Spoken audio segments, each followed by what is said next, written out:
Boa noite. A Globo News está entrevistando essa semana os candidatos e pré-candidatos à presidência da República mais bem colocados na última pesquisa Ibope de intenção de voto e que estão aptos a participar presencialmente dessas entrevistas. Luiz Inácio Lula da Silva, pré-candidato do PT, aparece em primeiro lugar nas pesquisas, mas o ex-presidente não pode dar entrevistas por determinação da Justiça. Ele está preso em Curitiba, condenado por corrupção passiva e lavagem de dinheiro. Hoje o nosso convidado é Jair Bolsonaro, candidato do PSL, Partido Social Liberal. Ele tem 63 anos, o pai trabalhava como dentista e a mãe era dona de casa. Bolsonaro nasceu em Glicério, no interior de São Paulo, e foi registrado em Campinas. Cursou a Escola Preparatória de Cadetes do Exército. Depois foi morar em Resende, no sul fluminense, onde se formou na Academia Militar das Agulhas Negras. Nos anos 80, foi para a reserva com a patente de capitão e começou a carreira política filiado ao PDC. Foi vereador e está no 7º mandato como deputado federal. Esteve em 9 partidos e concorre pela primeira vez à presidência da República. Vão participar dessas entrevistas os seguintes jornalistas da Globo News: Gerson Camarote e Roberto Dávila, Valdo Cruz e Mário Sérgio Conte, Andréa Sadi e Merval Pereira, Cristiana Lobo e Fernando Gabeira. E eu sou a mediadora e faço perguntas. Candidato, boa noite. Obrigado por estar aqui com a gente. A primeira pergunta que eu queria lhe fazer é o seguinte: o senhor se coloca sempre como um novo, quer se colocar, quer ser entendido como um novo na política, né? Uma pessoa que chega, como se diz em inglês, outsider, né? Um novo, de uma nova forma, fazendo uma política de uma nova forma. Mas o senhor está no 7º mandato, está há 27 anos como deputado, já foi vereador. E o senhor passou por 9 partidos, alguns desses com muitas sombras sobre eles, muitas denúncias sobre eles. Como é que você vai convencer o eleitor de que o senhor era novo na política, estando ligado a partidos velhos e estando há tanto tempo na política, ligado à velha política? Primeiramente, por ocasião da leitura do relatório da ação penal 470 mensalão, o senhor Joaquim Barbosa se referiu à minha pessoa como o único deputado da base aliada que não foi comprado pelo PT. Então não é porque eu estou no meio de laranjas podres que eu me contaminei.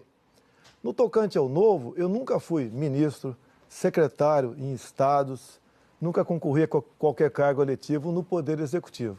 Então eu sou novo, sim, nessa nova possibilidade de disputar um cargo no Executivo. E teria mais passagens ainda dentro da Câmara, né, para demonstrar que eu sou diferente da velha política que sempre imperou por lá. Como, por exemplo, eu fui citado pelo professor Alberto Youssef, por ocasião também da sua delação premiada, que eu fui um dos 3 deputados que não foi pegar dinheiro na Petrobras.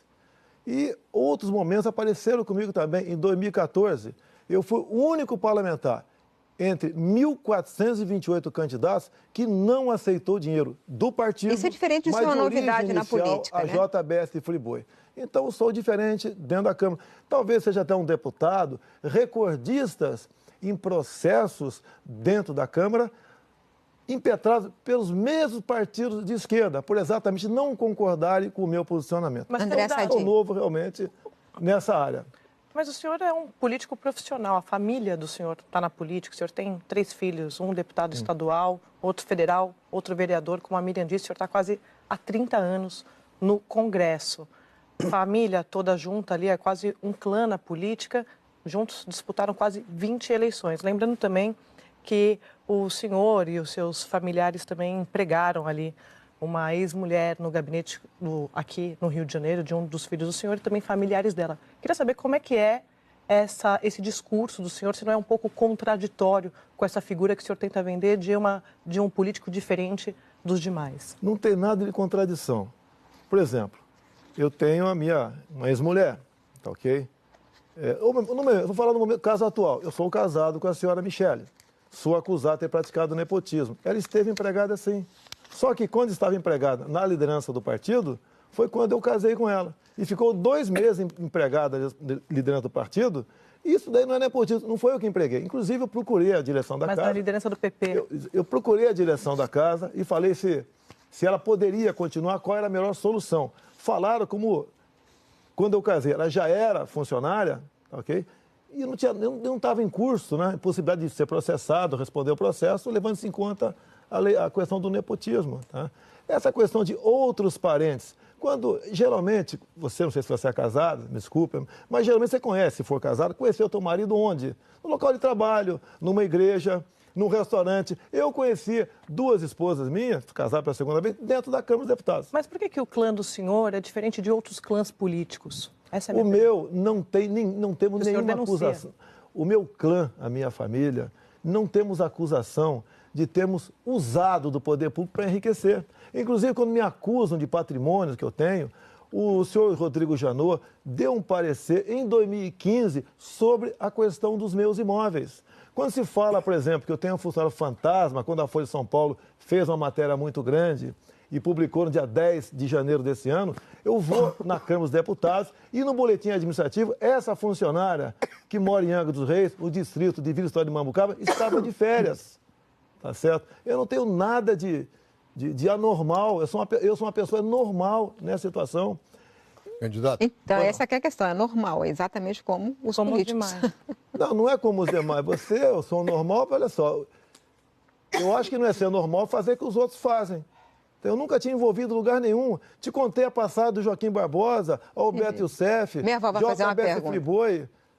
Isso daí não é virtude, isso é obrigação. Eu nunca me envolvi. Raramente eu votava com o meu partido, sempre fui dono do meu voto. Candidato, vamos falar sobre governabilidade. O senhor está há 27 anos no Congresso e apresentou mais de 600 propostas. Conseguiu que somente 3 virassem lei. Tá. Quando o senhor foi candidato à presidência da Câmara, o senhor recebeu apenas 4 votos. Como é que o senhor imagina que vai conseguir ter apoio político para governar? Vamos lá. Primeiro, a questão de candidato à Câmara ter 4 votos. Eu vim candidato a presidente da Câmara, numa das vezes, para evitar que Luiz Eduardo Grignal se elegesse presidente. E tanto fui vitorioso que quem se elegeu presidente foi Severino Cavalcante. Eu desossei o senhor Luiz Eduardo Grignal. Eu detesto o PT, como regra, desde há muito tempo. Eu acho que até desde antes que o PT não era PT, porque eu conheço esse pessoal, alguns, desde 1970. Eu acho que está explicado essa questão. Está explicado Alguém agora. achar que eu disputei a presidência para ganhar... Me desculpa, meu irmão. Se achar que eu disputei a presidência da Câmara pensando em ganhar votos, não é por aí. Agora, eu tive meus 10 minutos, não foi 10 minutos de fama, não. Foi 10 minutos para decidir a presidência da Câmara. Dizer que ajudou o Severino Cavalcante a se eleger presidente não é uma... Mas como? Nós tínhamos 2 opções. É a mesma coisa Aécio e Marina e Dilma. Eu fiquei com Aécio. Só tinha 2 opções. Não tínhamos outras opções. Não tinha outra opção. Eu gostaria que tivesse alguém melhor lá. Eu era melhor que os 2 juntos, tenho certeza disso. Mas fiz minha opção. Eu costumo dizer, pior que a corrupção no Brasil é a questão ideológica. E eu evitei que Luiz Eduardo Grignal, o bilionário, tá, dessas questões de mortos desaparecidos políticos e comissões da verdade, chegasse a presidente da Câmara. Pronto. Mas, candidato, por que o senhor diz que o senhor impediu? Ele perdeu por 4 votos? Não, mas olha só, eu só poderia usar a tribuna da Câmara se fosse candidato. Se não fosse candidato, não poderia usar a tribuna da Câmara. Eu entendo, mas por que o senhor diz que o senhor conseguiu derrotar o Grignal? Porque o meu discurso, tá, foi mostrando as verdades do senhor Luiz Eduardo Grignal. Só isso. Só porque ele era advogado de preso político? Não. O PT, ele é um petista de carteirinha. O PT olha só, eu conheço. Isso que o PT chegou agora, eu já sabia, previa que ia acontecer há muito tempo.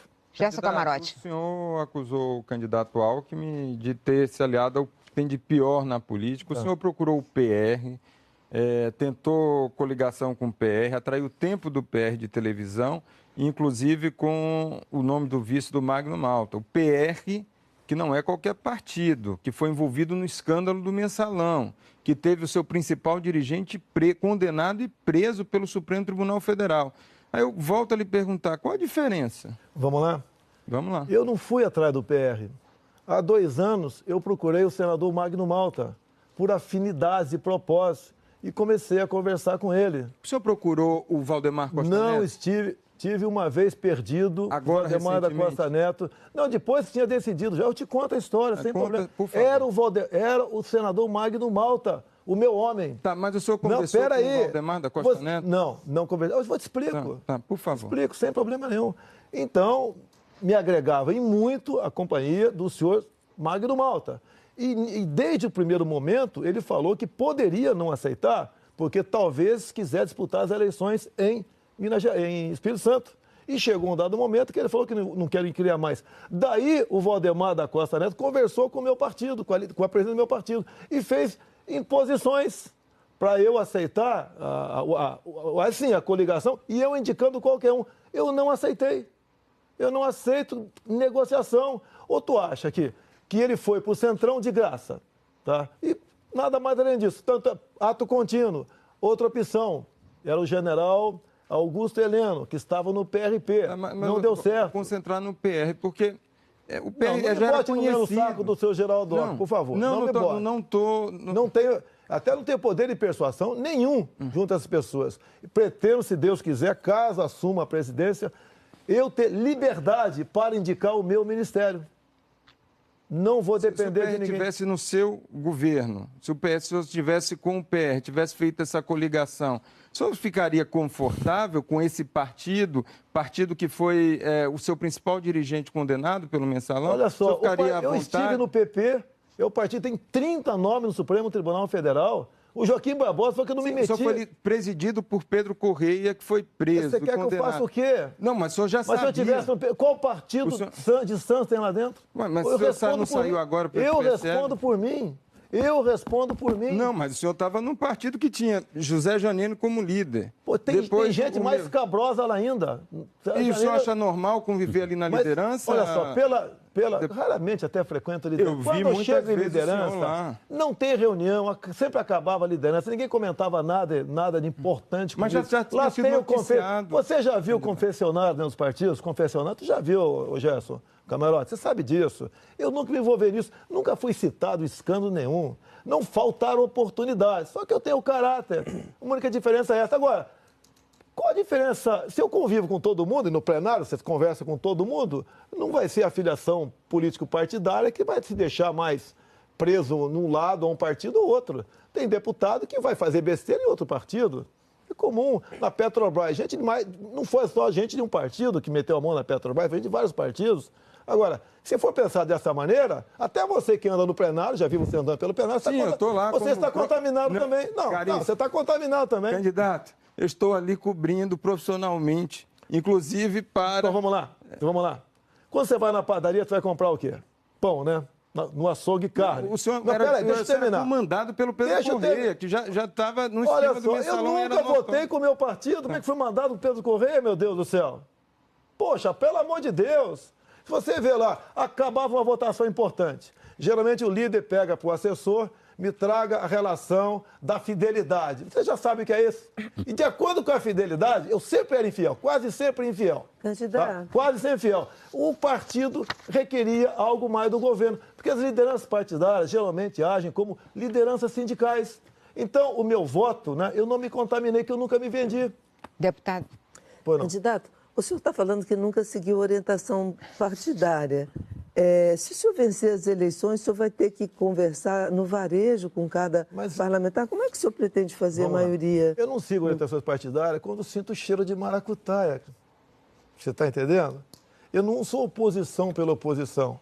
Quando eu sinto que tem algo errado, quando tem aquelas reuniões escondidas, às vezes no banheiro, às vezes numa liderança partidária, que a gente sabe que acontece coisa esquisita lá, eu não voto. Eu tenho desconfiança e não voto. É isso. Porque, lamentavelmente, se vende até medida provisória dentro da Câmara. Agora, um presidente que tenha moral, que seja preocupado com o futuro do Brasil, que apresente propostas que entendam, que atendam aos anseios do povo, por que ninguém vai votar conosco? Agora, também tenho conversado, já conversei com mais de 100 parlamentares na Câmara. É o deputado Onyx Lorenzoni que trata desse assunto, como se fosse o chefe da Casa Civil nosso. E nós discutimos propostas que quase unanimidade de aprovação. O que a gente precisa fazer para tirar o Brasil do buraco? Porque não vai ser um presidente sozinho tá? Que vai tirar o Brasil do buraco. Em grande parte, precisamos do parlamento. Agora, eu sou diferente. Você pode dizer uma coisa, eu já tenho escolhido alguns ministros. Duvido. Fala dois. O Paulo Guedes, tá ok? Augusto Heleno, tá certo? O general Augusto Heleno, tá certo? Eu estou agora quase em conversação com um também da área de saúde, de educação. Tá? Agora, esses caras, vai acontecer o quê? Se, por exemplo, o senhor Geraldo Alckmin for eleito, por exemplo, o que ele vai fazer? Ele vai lá pro Jaburu, lá pro Palácio, lá vai juntar as lideranças, tá certo? E vai decidir, vai partilhar ali o governo. Diretores de banco, são estatais, tá? São ministérios. Se bem que nem vai fazer muito isso, que já fez. O próprio Paulinho da Força já espetou 3 bilhões de reais no futuro governo, a volta do imposto sindical com outro nome.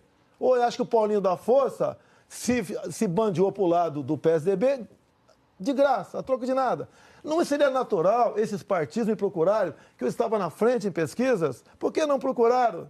Porque o que eles querem, eu não vou dar para eles. Alguns falam, você não vai governar, tá? O Brasil vai parar. A situação que se encontra no Brasil é melhor parado do que afundando.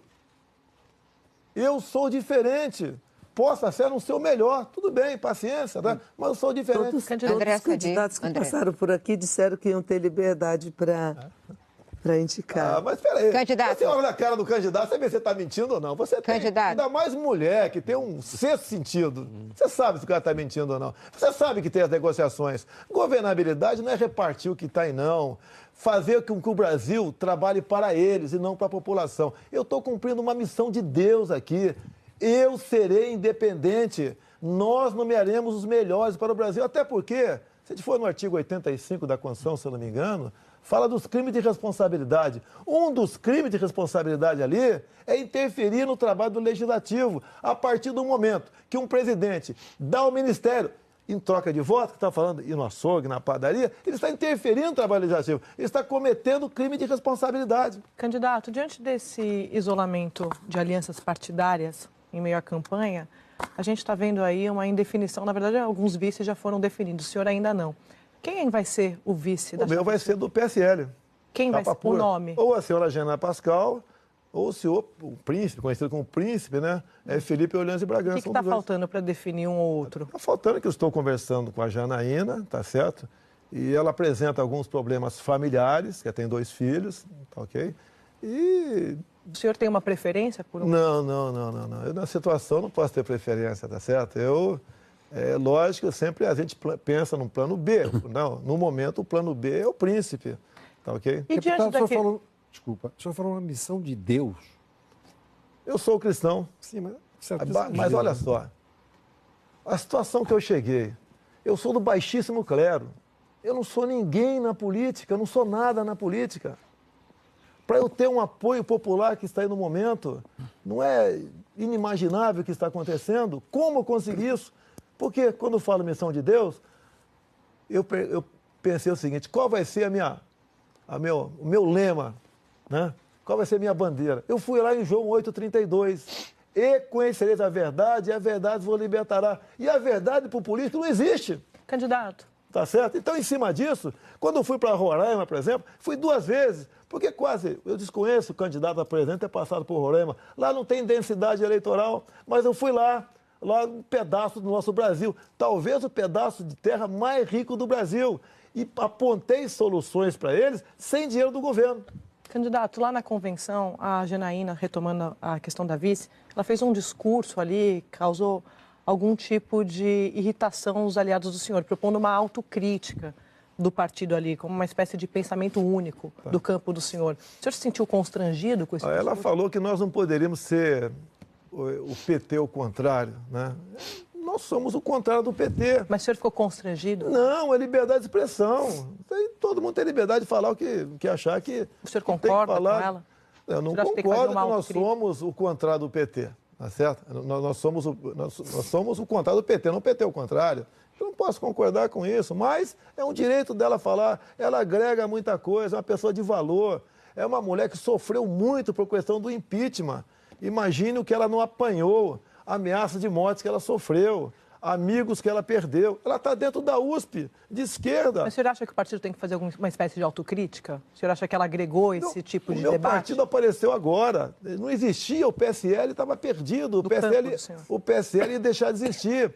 E a dificuldade para trazer gente para nós, sabe por quê? Não temos esse fundão partidário. E foi feito um verdadeiro balcão dentro da Câmara, ofereceram 2, 3 milhões de reais no fundão para trazer deputado por ocasião da janela.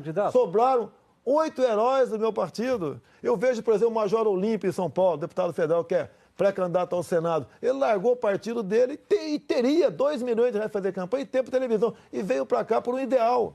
Candidato, então tem que valorizar essas pessoas. Candidato, sobre essa questão, né? Acabar fazendo uma chapa puro sangue aí, só com gente do próprio PSL. Eu lembro que quando o senhor estava tentando atrair o Magno Malta para a sua composição de sua chapa, chegou a perguntar por que o PR vai trazer o PS. Mas vocês querem que eu fique sem tempo de televisão? Porque eu preciso de tempo de televisão. O senhor acabou ficando sem tempo de televisão.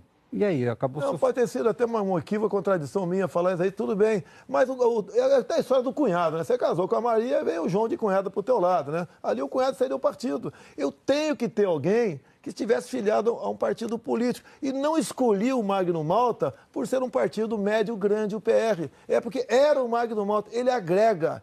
Mas você falou em algum momento, falou sobre tempo de televisão. Acho que eu me equivoquei, falei sim. Sobre tempo de televisão. Oi? Né? O senhor falou sobre o tempo de televisão, que ele trazer tempo de televisão. Lógico que é importante o tempo de televisão, tá certo? Mas eu não estava negociando com o PR, eu estava com o Magno Malta. O cunhado meu seria o Valdemar da Costa Neto. Não é o pragmatismo, candidato, da política? Olha, o ideal seria que você no primeiro turno não, né? Que você tivesse que concorrer à presidência, governador e prefeito, sozinho.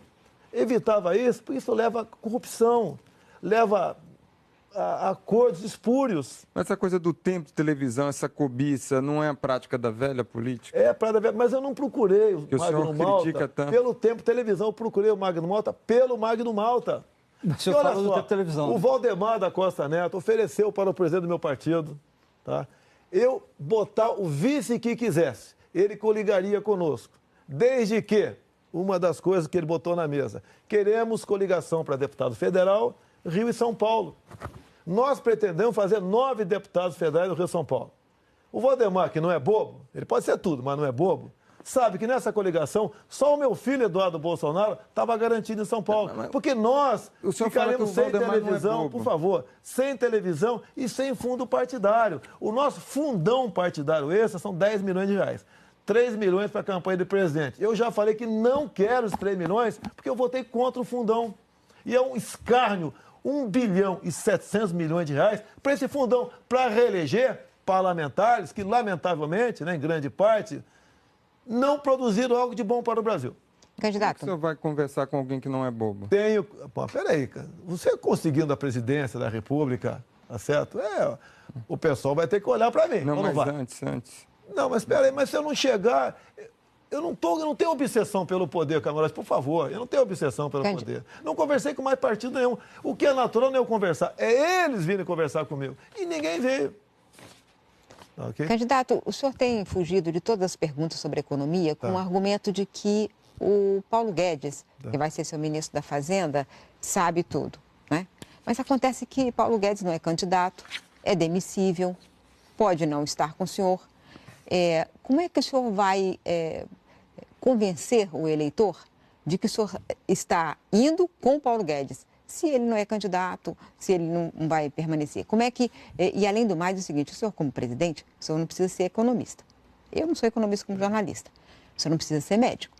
Mas o senhor precisa conhecer as decisões que vai tomar. Então, eu quero saber o seguinte, que confiança o seu eleitor pode ter de que vai ter alguém que comanda a economia? Olha, por que você está dizendo que não vai ser o Paulo Guedes? Não. A senhora nunca conversou com ele. É a mesma coisa, eu vou me casar. Vamos supor que a gente vai se casar agora, vamos supor, tá certo? E no altar, alguém pergunta para a senhora, se não der certo, se o Bolsonaro negar fogo, qual é teu plano B? Qual é teu Candidato, plano B? O que eu estou perguntando não é sobre casamento. Eu estou perguntando o seguinte, ele não é candidato, ele não tem, portanto, ele não vai ter mandato. E toda pessoa que não tem mandato pode ser demissível. Né? Quem tem mandato também é demissível. Com cassação, em outras circunstâncias. Não, é demissível também. Mas eu estou falando que o ministro da Fazenda é um ministro demissível. Portanto, essa forma de buscar um biombo para falar, olha, ele vai explicar tudo, o senhor é que precisa explicar as suas ideias de economia. Guedes não é um joguete na mão de ninguém. Não, eu conheço o Paulo Guedes. Eu sei ele disso. Tem caráter, eu conheço ele há muito tempo. Ele tem responsabilidade, ele é um senhor que nunca, pelo que eu sei, nunca ocupou cargo político em governo nenhum, tá certo?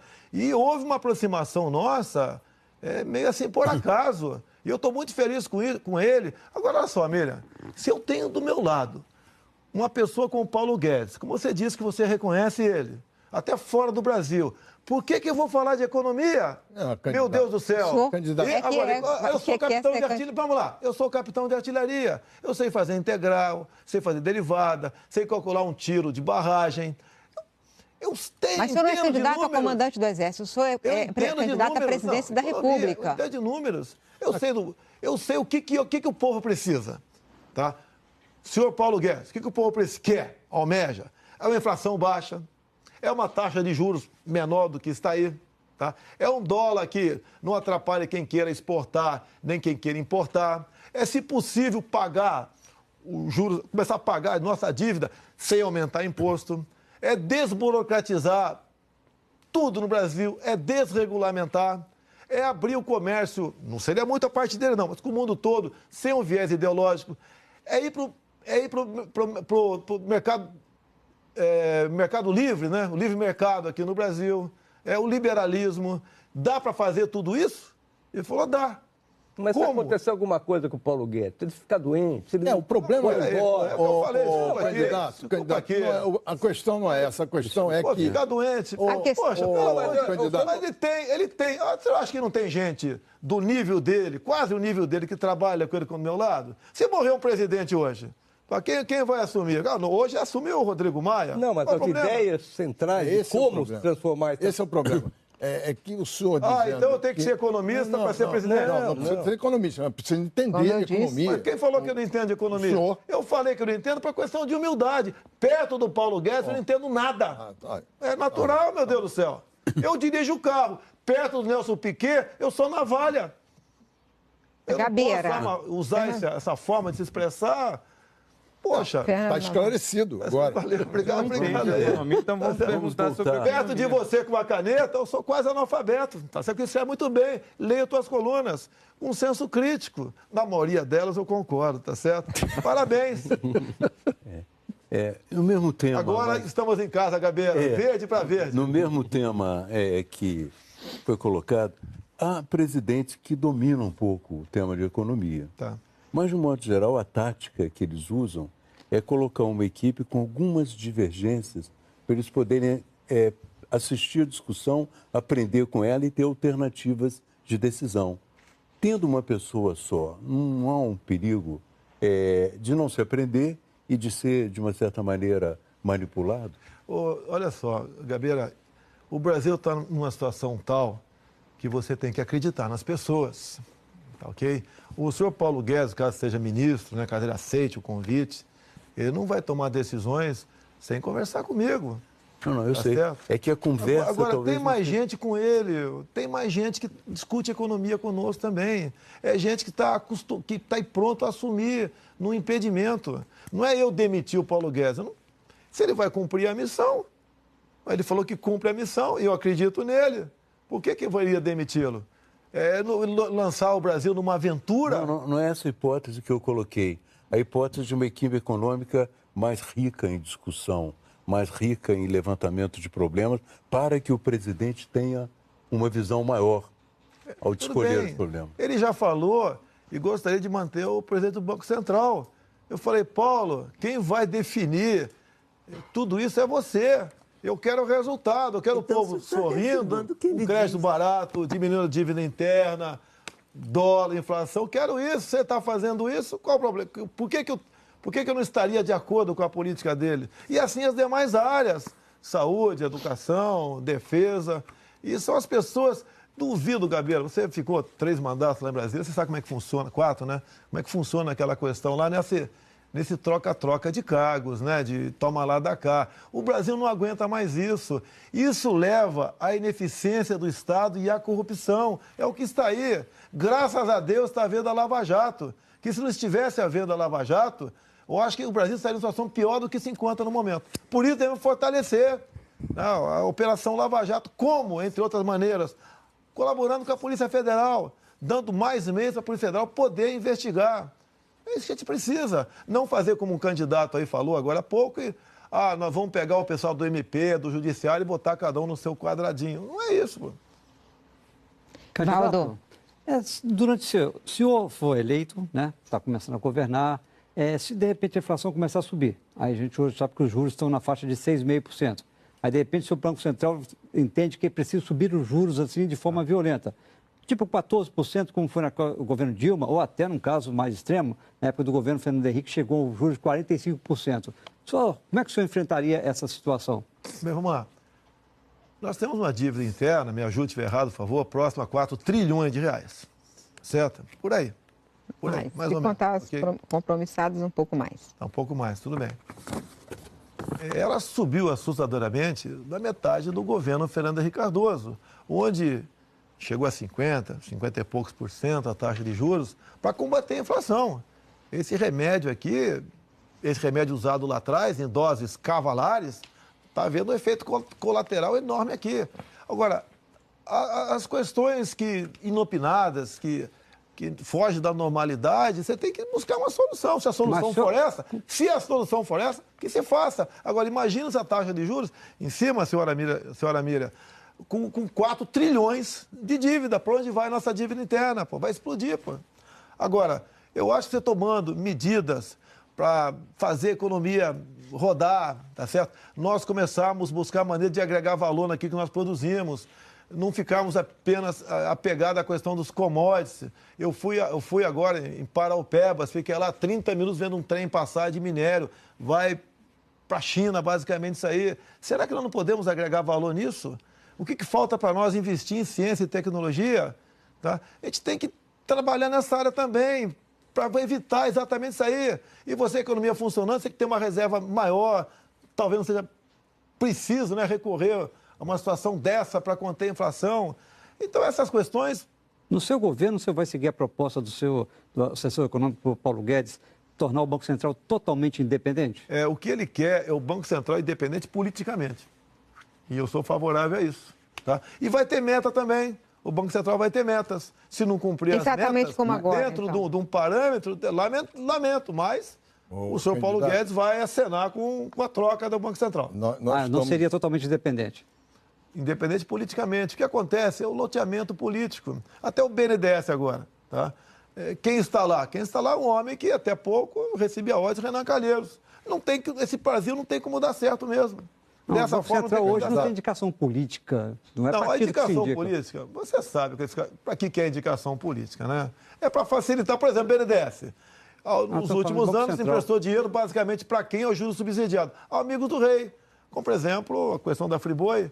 Tá? O BNDES tem que atender a população, o povo como um todo. E não dessa forma que, ao colocar alguém por indicação política, essa pessoa atende mais determinado tipo de cliente. Candidato, o Merval quer falar. Pelo que o senhor está falando, vem falando, o senhor confia plenamente no Paulo Guedes e concorda com as ideias dele. Nós temos um vídeo aqui com uma declaração do Paulo Guedes que a gente queria passar, depois eu queria perguntar ao senhor.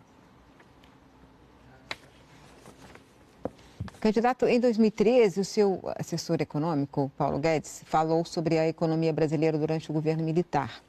O vídeo está no canal do Instituto Millennium, na internet. Nós separamos um trecho e nós vamos ver. No regime militar, aumentou o grau de intervenção do governo, aumentou o número de empresas estatais, foram criadas todas essas parafernálias.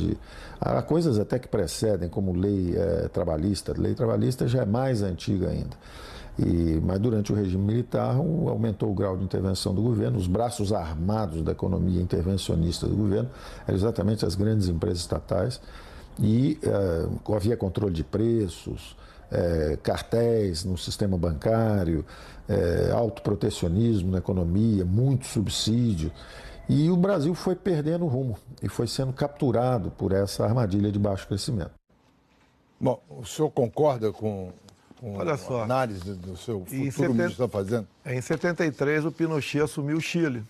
Não vamos discutir em que circunstâncias, tá ok? E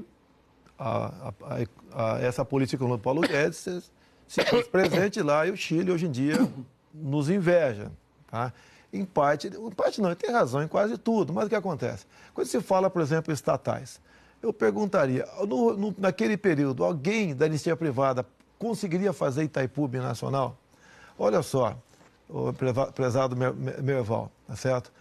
O Brasil teve 5 presidentes militares. A nossa economia passou da 49ª para a 8ª economia do mundo. Muito usado estatais. Agora, você pode, quando nós entregamos, que seria para o Tancredo, acabou não sendo, né? Foi para o Sarney, as estatais continuaram. Os civis poderiam modificar tudo isso aí. Resolveram se apoderar das estatais, tomaram de assalto as estatais, lotearam, aparelharam as estatais. Mas o senhor é a favor ou contra essa visão estatista do regime militar? A gente muda, Merval.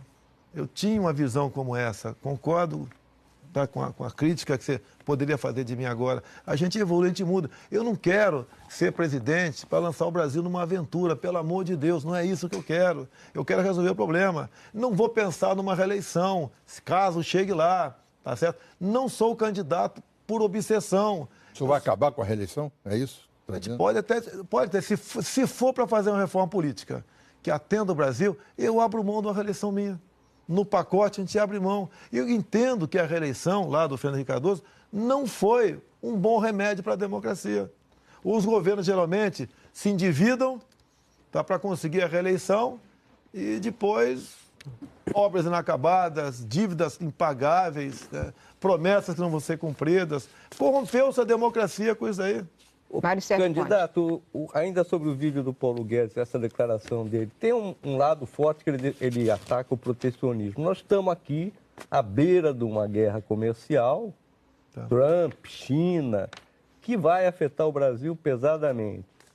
E vai afetar os brasileiros. Por exemplo, a China, se deixar de comprar as commodities brasileiras, o agronegócio brasileiro vai para baixo. A China só não simpatiza com o governo, mas se a gente deixar de vender, vai para baixo.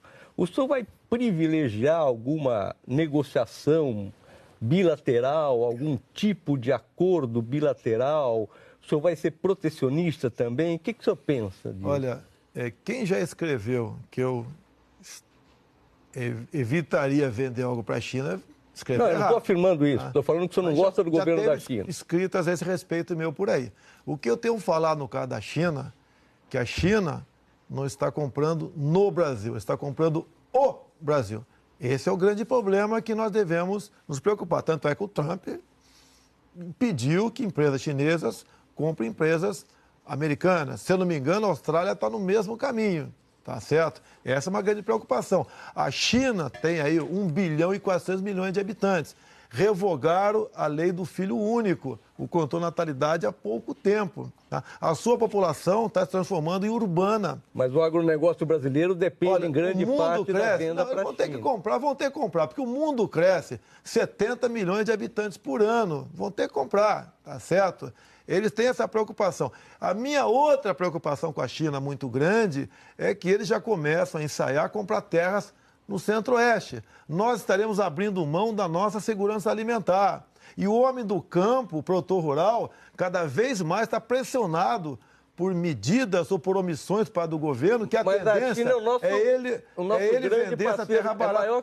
Vamos continuar fazendo negócio com a China? Sim, vamos fazer. Sim, mas de que maneira? Eu gosto muito do bilateralismo. Eu acho que, em parte, aqui o comércio aqui, nosso, no governo do PT em especial, privilegiou-se um viés ideológico. Tanto é verdade que, por exemplo, tá? Por que a senhora Dilma Rousseff não aceitou as credenciais do embaixador de Israel? É questão pessoal, ideológica dela. Não, mas eu queria focar...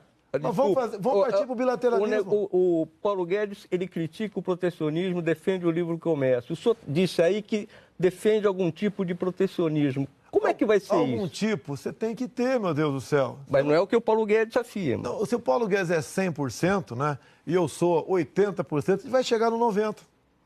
É como um casamento. A gente vai chegar no acordo. Eu não posso governar o Brasil sozinho. Eu não teria capacidade de resolver todos os problemas do Brasil. Se tivesse, não teria 0 ministro. Tá? A gente precisa dele. Precisamos de um bom embaixador. Tá? Um bom chefe do Itamaraty aqui para fazer negócios. Eu tive como cartão de visita, visitando ali há pouco tempo o Japão, Coreia do Sul, Taiwan, tive Israel também, tive os Estados Unidos. Nos Estados Unidos, fui lá na Câmara de Comércio Brasil e Estados Unidos para falar com o economista, eu me senti nu, porque eu tenho dificuldade, porque ao nível deles, mas o pessoal gostou de mim, a franqueza, a sinceridade. Há poucas semanas eu almocei com 15 embaixadores em Brasília. Mas o senhor privilegiaria as relações comerciais com os Estados Unidos, por exemplo, ou com a Europa, ou com a África, ou com a China? Olha, com quem quiser fazer comércio conosco. Agora, há uma má vontade do Brasil, tá certo? Há uma tendência no Brasil, tá quase uma tradição. Elegemos presidentes que se deixam levar pela corrupção, tá certo? Inimigos dos Estados Unidos. Tá certo? É uma tendência, tem que deixar de existir. Eu não digo privilegiar, mas vou procurar os Estados Unidos, a Europa, para poder incrementar negócios e não ficar preso aqui muitas vezes ao Mercosul. Não, mas é a China, o senhor arrisca a desmontar uma parte do agronegócio brasileiro. Mas olha só, quem falou que não quero que a China... Eu quero que a China compre nossos commodities. Quero. Eu não quero é que a China ou qualquer outro país do mundo compre o Brasil. Como, por exemplo, a China está em vias de conseguir, né, por concessão, a mina de nióbio de Catalão. Uma coisa que só nós temos, nós devemos investir em tecnologia, em pesquisa, no que se tem de útil com esse mineral, em vez de entregar uma mina para eles. Mas a de Catalão não é da Anglo-América? Não é de uma empresa... Dá para passar para a mão dos chineses, tá certo? Mas, enfim, já era de uma empresa estrangeira. Exemplo, já era de uma empresa estrangeira. Mira, eu estive em Cajati, entre Rio e São Paulo. Lá tem montanhas de magnetita, que é o rejeito de uma mineradora que tem em Cajati. A China conseguiu tirar nióbio dali e exportava com a rúbrica de liga de ferro. Uhum. Eu tive em Miracatu, Vado Ribeira também, lá tem montanhas de grafite, tá? E lá tem muitas escavações, que eu conversei com o povo e perguntei quem teve aqui. Pessoal de olho rasgado. E começaram agora a demarcar como terra indígena. Mas tem muito grupo estrangeiro. As maravilhas do nióbio no grafeno. O Globo me procurou, o jornal Globo, a revista Veja, melhor dizendo, vai fazer uma matéria sobre grafeno. Não é comigo, não.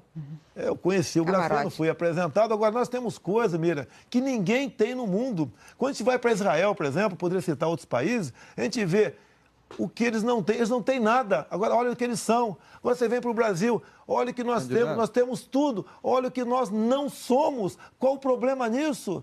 Basicamente está lá onde eu frequento há 28 anos, o nosso Congresso Nacional. Candidato, o economista Paulo Guedes fala aí da questão dos subsídios, de um ponto de vista crítico, que somam hoje no Brasil algo em torno de 350 bilhões de reais.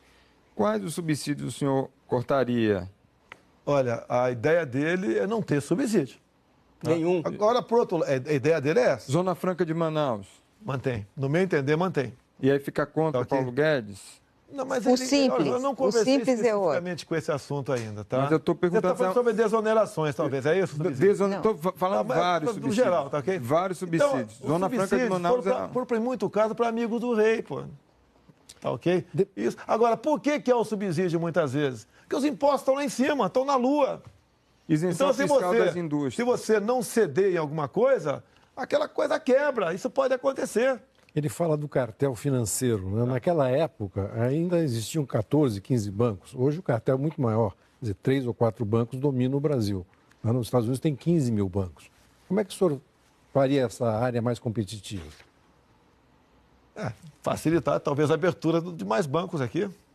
Mas, talvez, isso aí. Mas você sabe que isso faz o cartel, é difícil fugir disso aí. Mas como faria isso? Nós... poxa, agora com todo respeito, né? Se você fala em abrir mais bancos, poxa, sim, mas facilitar então isso daí. Agora, hoje em dia, a população nossa, até 80% aí inadimplente, o Brasil está praticamente quebrado, meu Deus do céu. Aumentar o crédito, fazer mais banco. Agora, esse aumentar crédito, qual a segurança que o banqueiro tem? Ele tem que ter segurança. E a população está endividada. Hoje em dia, me desculpe, né? Quem quer fazer um negócio no Brasil, tá? Vai investir. Para produzir o quê? Para vender para quem se o povo está sem poder aquisitivo? A gente está numa situação falimentar. Estamos praticamente quebrados na lona. E agora, quase que um milagre tem que ser feito para mudar o Brasil. A questão dos juros, o senhor tem conversado com ele? Ninguém quer, como ele diz, no canetaço resolver. Mas os juros nossos ainda está alto. Em especial para o povo aí. Agora, quem define? São os cartéis de banco. Como dar mais competitividade, candidato? Como dar mais...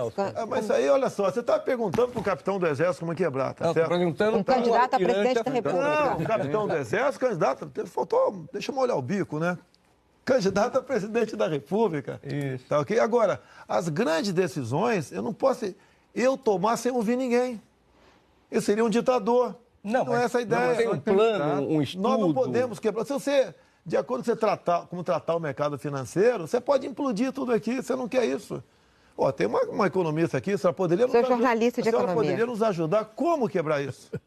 É o senhor que é candidato. Não, é o senhor que precisa só. saber como fazer. Como que você está pensando? A gente só está querendo saber o que você está pensando de economia. Porque está muito nebuloso. Principalmente porque o senhor usou sempre esse argumento. É o Posto Ipiranga. Então a gente precisa entender melhor.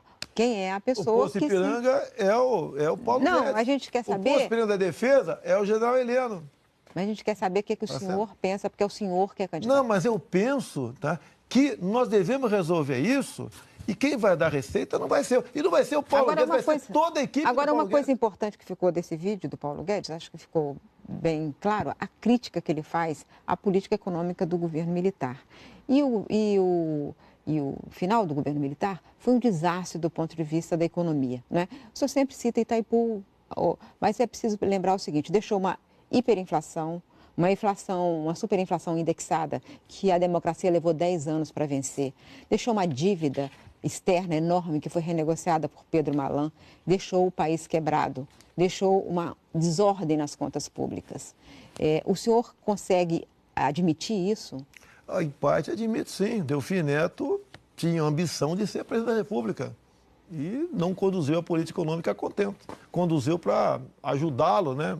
A talvez... Não foi só Delfim Neto, né? Delfim Neto queria ser candidato a presidente e havia essa intenção por parte dele, tá certo? E chegou a esse ponto. Tá? Enfrentamos 2 crises do petróleo. Tá? Essas coisas acontecem, lamentavelmente. Tá ok? E o governo militar realmente saiu... Então ele errou na economia. Não, na reta final não foi bem. Agora, olha a infraestrutura deixada pelos militares. Tá certo, sadio. Sem essa infraestrutura, nós não seríamos nada aqui no Brasil. Então tem essa herança dos militares que nós sentimos ela até hoje. Mira, com todo respeito, me apresente algumas grandes obras do Sarney para cá. Não tivemos nada, só corrupção. Fizemos o plano real para enfrentar a inflação deixada pelo governo militar, por exemplo. Vamos conversar aqui, né? É que, inclusive, dado a metade do governo FHC, os juros na Lua, tivemos essa dívida monstruosa aqui também, que ninguém sabe como pagá-la. Candidato, o Paulo Guedes já falou em algumas entrevistas que pensa em reduzir os impostos, cerca de 50 para 8, no máximo 10, que vocês estão conversando sobre isso. Quais são esses impostos? Olha só. Nós temos ali dezenas de impostos. Tá? O deputado Luiz Carlos Raul está com um projeto nesse sentido. E eu acompanho a meia distância ao longo dos anos em Brasília. Tá? Quando você quer reduzir, diminuir, fundir impostos, não sei o que lá, você tem problema na Câmara, no Senado. Tem parlamentares que são ligados ao governo federal, outros são ligados aos governadores, outros aos municípios. E quando tá, um ente vê que vai perder, vai tudo por água abaixo. O que eu falei para eles? O ideal seria imposto único, até o ideal, né? O sonho, né? É uma utopia, tudo bem. Mas nós devemos começar a reduzir paulatinamente os impostos. Qual imposto?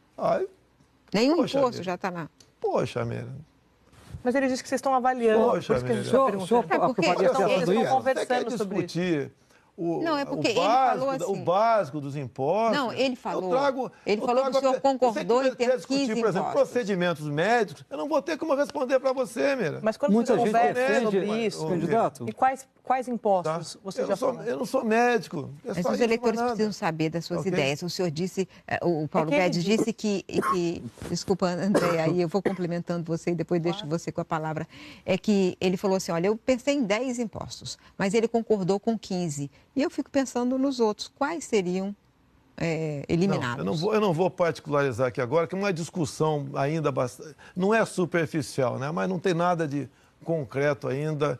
E isso daí, por ocasião do nosso plano de governo, vai ser apresentado. Quando? Até... É o limite longo, se não me engano, é 15 de agosto, se não me engano. É porque ele disse que está em avaliação, candidato, por isso que a gente está perguntando. Oi? Ele disse que está em avaliação por vocês. Por isso mas lógico que está em avaliação. Mas quais são? Eu estou correndo atrás do voto no Brasil, estou andando no Brasil. Mas... Quem está com a mão na massa, na escrivania, com a caneta, em óculos, não sou eu, essa equipe toda. Mas o que ele disse para o senhor? Candidato, o senhor não falar... Para os seus eleitores, a gente está dando uma oportunidade para o senhor falar, eu estou entendendo a pegadinha de vocês. Não é pegadinha. Estou entendendo a pegadinha de vocês. Não, que é isso? Eu estou entendendo. Tem um eleitor lá. Não, de jeito nenhum, candidato. Candidato, vocês querem me rotular aqui uma coisa que eu não sou. Irresponsável e sem bom senso. Vocês querem me rotular. É o senhor que está falando isso. Poxa, você tem 60 impostos lá. Você quer que eu particularize cada imposto? Eu quero que o senhor explique alguma coisa de economia. Não, foi o Paulo Guedes que falou, candidato. É por isso. Eu não vou aceitar esse jogo de vocês. Tá? Até porque uma coisa que está em gestação, eu não quero, lá na frente, ter que explicar o que eu falei no Globo News e mudou isso, mudou aquilo. Tá certo? A responsabilidade de cada setor da máquina da União está no grupo de certas pessoas que estão elaborando o projeto. Tá ok? Então, agora, se vocês não confiam também não confiam no economista como Paulo Guedes, paciência. Ok? Candidato, por exemplo, em relação ao reajuste do salário mínimo, os economistas têm uma visão até mais fiscalista, mas o presidente da República tem uma visão mais social, até porque ele recebeu os votos. Eu lhe pergunto, ano que vem vence a lei sobre a fórmula de correção do salário mínimo, que é a inflação do ano passado e o PIB de 2 anos anteriores, que, quando o país está crescendo, ele é bastante favorável. O senhor manteria essa fórmula ou deixaria só a correção da inflação? Ou o senhor opinaria junto à sua equipe econômica com a sua visão de quem andou por esse país todo para colher votos? O que o eleitor do senhor, o trabalhador, pode esperar de uma política de salário mínimo do seu governo? O aumento do salário mínimo não pode ser, tá certo, superior ao aumento do salário mínimo de referência dos aposentados. Nós não podemos ir condenando ano após ano os salários dos aposentados, ou melhor, os proventos, a aposentadoria dos deputados dos aposentados diminuindo. A gente não pode admitir isso. Você está dizendo que você vai Porque cada vez, mais. olha só, por exemplo, mais ou menos, quem se aposentou com 10 salários mínimos está ganhando meia dúzia. Quem se aposentou com 5 um tempo atrás está com 4. Isso tem que deixar de acontecer. A Cris está perguntando sobre a correção do salário mínimo. O senhor está respondendo que os proventos de aposentadoria precisam ser corrigidos no mesmo valor do salário mínimo. É isso? Sim. É isso que você está dizendo? É uma das políticas que eu falei que tem que ser adotada. Então, quer dizer, quem sabe recuperar o valor do salário dos aposentados. Quem sabe isso? Mas o salário mínimo... vai ter alguma tabela de reajuste? Vai ter algum critério diferente? Tem um que está em vigor, que pode ser renovado a partir do ano que vem, e pode ter uma nova proposta. Mas não tem nada elaborado ainda? Quando não se tem uma nova proposta pronta, se mantém a que está em vigor. Essa aqui é a ideia, não tem que inventar nada. O deputado, o senhor disse que sempre que é muito sincero, né? O senhor se sente preparado para governar o Brasil? Olha só, analise os presidentes anteriores. Dilma Rousseff, analise, tá certo? Foi um desastre. Analise Lula, tá certo? Analise, tá certo? Levando-se em conta isso, é minha formação, a minha experiência, maturidade que vem com o tempo, conhecimento de Brasil, humildade para reconhecer o que não sabe e buscar soluções com quem entende do assunto. É igual aquele cara que vai jogar um futebol, né? Você joga que posição? Joga qualquer posição, não joga nada. Em cima disso, acredito que sim. Valdo Cruz. Candidato, a gente sabe que a gente está enfrentando um problema grave, que é a questão da Previdência. Temos um rombo na Previdência muito elevado, que somando o setor privado com o setor público deve chegar a 300 bilhões de reais. O senhor chegou a se colocar contra a reforma da Previdência num dado momento, e a gente sabe que aquele nosso bônus demográfico, que é aquele período em que o Brasil tem condições, quem está na ativa tem condições de bancar ainda quem não está na ativa, né? Está acabando, está se fechando. Começa a se fechar em 2020, 2037 pode se fechar. O seu assessor econômico, Paulo Guedes, defende uma reforma da Previdência. O senhor mudou de ideia? O senhor vai defender a reforma? Sou favorável. Quando essa proposta aí do senhor Michel Temer chegou, estava no Piauí. Tá? E lá, na proposta inicial, falava em 65 anos, tá ok? Inclusive o policial militar. Eu até me dirigi, um policial que estava comigo, e falei o seguinte, ó, daqui a pouco, né, que tiver na eminência se aposentar, você não sabe se teu fuzil é uma arma ou é uma bengala. Estava no Piauí. Vi a expectativa de vida lá no Atlas do IBGE, 69 anos, tá? E o que eu falei? Não passa, ainda mais no ano pré-eleitoral, não passa. E nem foi votada. Porque se fosse votada, a lei de não passar ia marcar os deputados favoráveis a ela e deixaria o pessoal do PT, PCdoB e PSOL bem à vontade. A bancada deles ia crescer assustadoramente. Até a questão de estratégia política. Eu lembro quando eu era garoto, minha mãe falava, remendo novo em calça velha, não dá certo. E agora? Não dá certo. Essa reforma agora, porque uma coisa, vamos atacar por partes. Onde é que aparece a fábrica de Marajás? O pessoal chega com um salário no teto, né? Câmara Municipal do Rio de Janeiro, fui vereador. Está lá na lei orgânica, tá? Você, por exemplo, está ganhando 10 mil por mês. Você tem um cargo com comissão de 10 mil. Daqui a 8 anos você passa para 20. Mais 8, outro cargo com comissão, você passa para 30. Vamos acabar com as incorporações. E olha o que aconteceu com o senhor Eduardo Paes quando deixou a prefeitura aqui no Rio de Janeiro. Essa acumulação se estendeu ao executivo. Tá? Vamos primeiro, no primeiro momento. Estou dando uma proposta entre várias. Não, quero saber dos militares. Tá, então tudo bem. Então, acaba com as incorporações. Militares. Bem, nós temos lá no artigo 7º um montão de direitos, certo? Da Constituição. Deles, o direito do militar de fundo de garantia, hora extra. Eu sou pensando. Não, peraí. Hora extra, greve. Dê todos os direitos dos militares que a gente bota dentro da Previdência. Dê todos os direitos. E o senhor está pensando não, olha só, nisso? O militar, segundo dados do então Estado-Maior das Forças Armadas, ao longo de 30 anos de serviço, o militar, na verdade, trabalha em torno de 45, dado aqueles tempos de serviço extra que não são computados para nada. Eu vou voltar para o... E olha só, os militares estão sempre prontos para cumprir qualquer missão, qualquer hora e qualquer local. Como estão no Rio de Janeiro no momento. Candidato. É sempre os militares. Como os militares estão no momento, tá? Lá em Pacaraima, tratando da migração de Venezuela. A questão é a seguinte, numa reforma da Previdência, uma das ideias é a isonomia.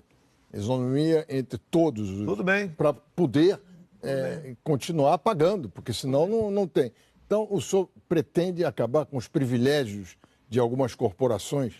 No que depender de mim, sim. E candidato? Passa pelo parlamento brasileiro, tá ok? É a questão dos militares, por exemplo. Você quer o mesmo salário para todo mundo no final e ao longo da sua carreira, da sua vida laborativa toda, vai continuar como é no momento? Cansei de passar sábado e domingo em operações por aí. Candidato. O Valdo quer acabar de fazer a pergunta da Previdência. Só finalizar a questão da Previdência. O seu economista Paulo Guedes, ele está propondo então, um novo modelo de reforma da Previdência, que é um modelo, sair desse modelo atual de repartição para modelo de capitalização. Como é que funcionaria esse modelo de capitalização no seu governo? Olha só, ele vai pegar a juventude, né, que for voluntária a entrar nesse modelo, ele vai colaborar, contribuir com esse novo modelo, tá certo? Ele vai ter uma poupança dele, é dele a poupança, tá certo? Até ele não resolve o déficit. Essa previdência que está aí vai quebrar.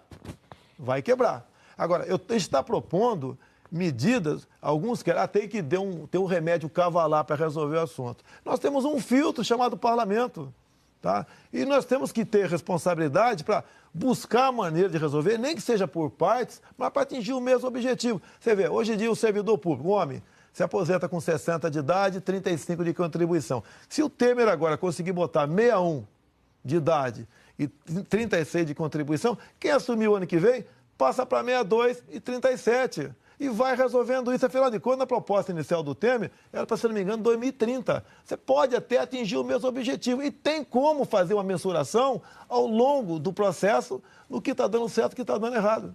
Candidato, esse ano a gente teve uma greve dos caminhoneiros, uma paralisação que afetou o país. O presidente Michel Temer deu como solução um subsídio para o óleo diesel. Esse subsídio acaba no dia 1º de janeiro de 2019. Aí eu lhe pergunto, qual vai ser a solução em relação à questão do diesel a partir do 1º de janeiro de 2019? Como é que ele vai ser corrigido? Vamos lá. Eu vim acompanhando o caso dos caminhoneiros há 2 anos. Tá? Estive em Gramado, Rio Grande do Sul, aqui no Rio de Janeiro, em Brasília. Tá?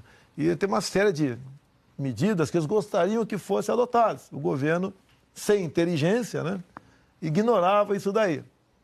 Uma das medidas, um caminhão vazio com o eixo levantado, tem estado que ele paga pedágio a si mesmo. Eu sei que no contrato, né, diz que tem que pagar, mas eu acho que um contrato desse tem algo de irregular ali. Tem que conversar, né, com as empresas para resolver esse assunto. Mas a questão do óleo diesel. Vamos lá. Outros problemas os caminhoneiros também tinham, tá certo? A questão da multagem eletrônica. Tá? É uma festa.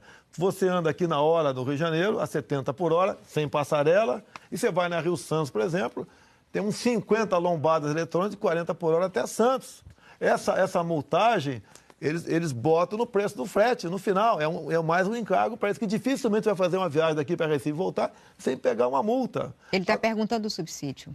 Nós somos contra o subsídio. Você pode ver, olha, Miriam... Então é isso, no dia 1º de janeiro, isso que ele está perguntando. Responde a pergunta dele. O preço do combustível é caro, dado aos impostos. E tem imposto estadual. Como é que a gente vai mudar o imposto estadual? Se o governador vai alegar que não tem como reduzir. Tá certo? Esses problemas... Então, o senhor retira o subsídio? Inclusive, inúmeros. Eu, por exemplo, não tenho números concretos na minha frente. Até a questão da Previdência tem números que bate diferente dos mais variados órgãos. É sindicato, é governo federal, é político que vem aqui falar o número. O candidato, que fala é só para eu entender, o senhor vai retirar o subsídio do óleo diesel? Se for eleito? Olha, o preço do combustível não pode continuar como está aí. Tá? Informações que eu tenho, se são verdades eu não sei. O preço do óleo diesel sai por mais ou menos 90% lá no final da refinaria, 90 centavos. E o governo, eu acabei de ver na Globo News lá embaixo um lucro monstruoso da Petrobras. Qual a solução? Mas peraí, quem é que faz o preço da Petrobras? Ninguém quer dar canetada em lugar nenhum aqui. Mas, pelo que me consta, não sei se é verdade, tá? A Petrobras, que está lá por 90 centavos ali do óleo diesel, bota 150% de majoração no preço do óleo diesel. Aí vai para a ponta da linha esse preço absurdo que está aí. Será que não pode ser menor um pouquinho esse percentual? Você não tem saída. Você pode ver, quando você vai para a gasolina, né? Aqui no Rio de Janeiro, cada litro de gasolina que você bota de ICMS é em torno de R$ 1,60. É o governo do Estado que tem que sentar nessa cadeira também e ser pressionado. As dívidas, o Estado está quebrado aqui, com vários estados estão no limite. Como resolver esse assunto? Vamos quebrar a população, o ser humano, né? O trabalhador, para atender os interesses outros de pagar dívidas, por exemplo, da Petrobras? Então não será preço livre. Não será preço livre. Você não tem uma solução mágica para isso. O que eu quero é que não entender pode se vai ser ser intervencionismo ou preço livre. Não pode ser. Mas quem vai... Então vamos privatizar a Petrobras. Essa que é a minha pergunta. Se não tiver uma solução, eu sugiro a privatização da Petrobras. Acaba com esse monopólio estatal. E ponto final. Então, o recado que eu dou para o pessoal da Petrobras, vamos ajudar a buscar soluções, senão eu ou um outro qualquer vai privatizar. Ponto final. Mas o senhor internamente... Internamente não sou favorável. Mas se o senhor admite que pode privatizar? Oi? O senhor admite que pode privatizar? Pode, se não tiver solução, tem que privatizar. Mas aí não é um desígnio estratégico, não é um pouco maior que isso? Eu entendo que a Petrobras é estratégica. Por isso, não gostaria de privatizar a Petrobras. Tá? Esse é o sentimento meu. Agora, se não tiver solução, não tiver um acordo, você não vai ter outro caminho. E Banco do Brasil, Caixa, como é que o senhor vê? Quem vai financiar, por exemplo, a produção rural? Se for o Banco do Brasil, produtor rural. Com que taxa daí? Você vai entregar para basicamente um oligopólio, aí, meia dúzia de banqueiros vão tomar conta disso? Você vê, o pessoal, o homem do campo, ele é pressionado de tudo quanto é forma. Está no Senado uma proposta para modificar a Lei Candir, para cobrar ICMS dos commodities do campo. Cada governador pode botar ali 2, 3, 4, 5, 6%. Então o senhor vai manter o Banco do Brasil estatal? Pretendo, eu acho como estratégia. Banco do Brasil, Caixa Econômica. E a Caixa Econômica? Entendo como estratégia. Correios? Entendo como estratégico. O senhor admite algum ramo de privatização fora a Petrobras, se for necessário? Nós temos, não sei se essa pergunta o senhor fez para mim, nós temos em torno de 147 estatais no Brasil. Correios, por exemplo. Não, Correio já falou. O Correio não tem, lamentavelmente não tem jeito o Correio, né? Não é só o Correio. No governo do PT foram criados em torno de 50 estatais. Acredito que quase todas, né?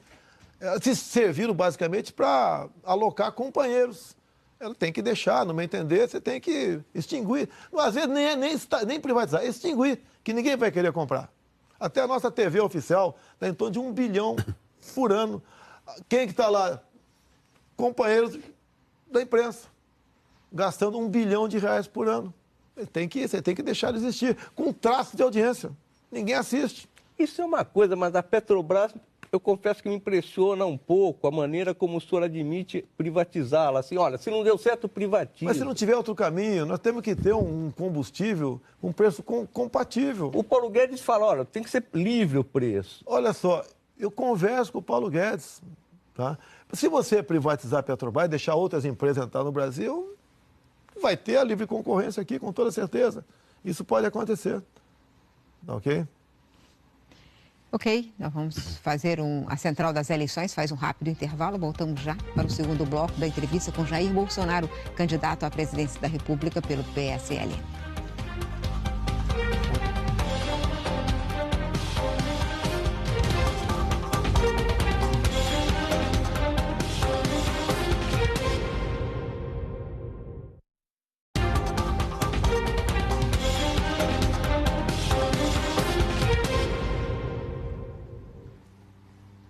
A Central das Eleições está de volta. Candidato, em abril do ano passado, o senhor fez uma palestra no Clube Hebraico e no Rio de Janeiro e fez uma declaração que provocou polêmica. Nós vamos ver. Eu fui com meus 3 filhos. Foram 4, outros foi também, foram 4. Eu tenho um quinto também. O quinto eu dei uma fraquejada, né? Foram 4 homens, a quinta deu uma fraquejada, veio uma mulher. Sadi. Candidato, a gente viu essa declaração agora ali. O senhor acha a mulher uma subcategoria? Olha só, eu fiz uma brincadeira. É comum entre homens... Com essa declaração. Espera aí, deixa eu falar. É comum entre nós homens, tá?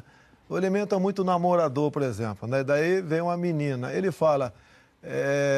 eu vou ser fornecedor, não vai ser mais consumidor. É brincadeira. Você viu meu semblante brincando ali? Mas essa declaração machista foi uma brincadeira. Eu respeito as mulheres. Essa minha filha arrebentou com o meu coração. Deixa eu falar uma coisa para o senhor. Essa declaração não é a única declaração machista do senhor. A gente tem acompanhado outras. O senhor já falou, por exemplo, que a mulher, aspas, do senhor, deve ganhar salário menor porque engravida. Qual é a fonte disso aí? Posso terminar? Não. Termina. O senhor deixa eu terminar, obrigado. Quando ela voltar da licença maternidade, vai ter mais um mês de férias. Ou seja, trabalhou 5 meses em um ano, fecha aspas.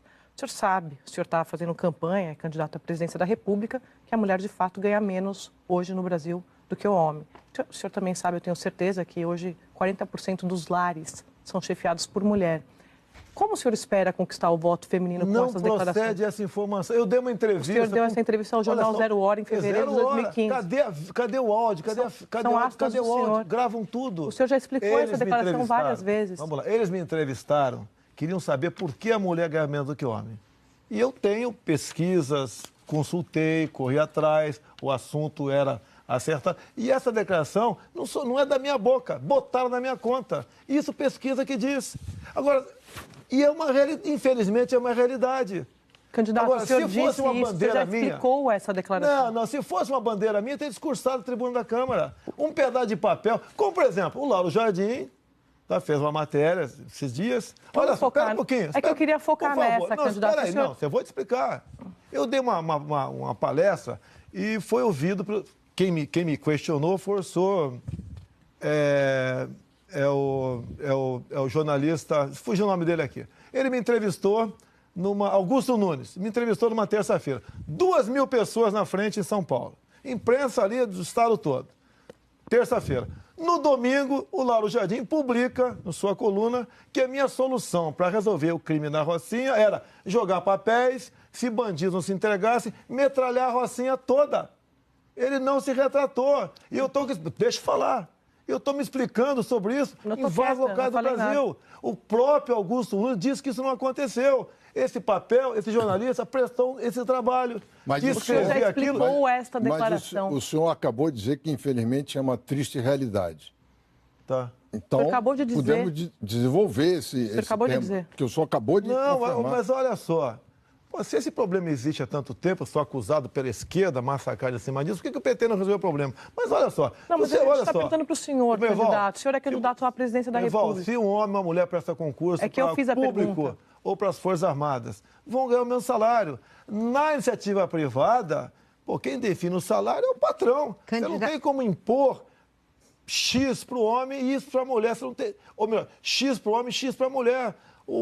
Quem decide o salário é quem é o patrão. Você vai em empresas cuja uma patroa, uma mulher, existe a distorção. Por que botar na minha conta isso aí?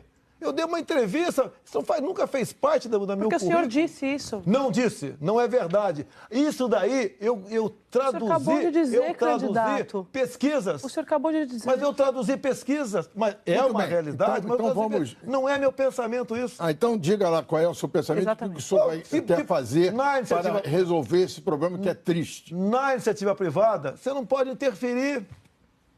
Mas o governo pode dar sinais, dar incentivos, dar estímulos. Em função, você pode ver, tem mulheres patroas, tem muito mais homens contratados do que mulher e tem diferença salarial. Como é que você vai mudar isso daí?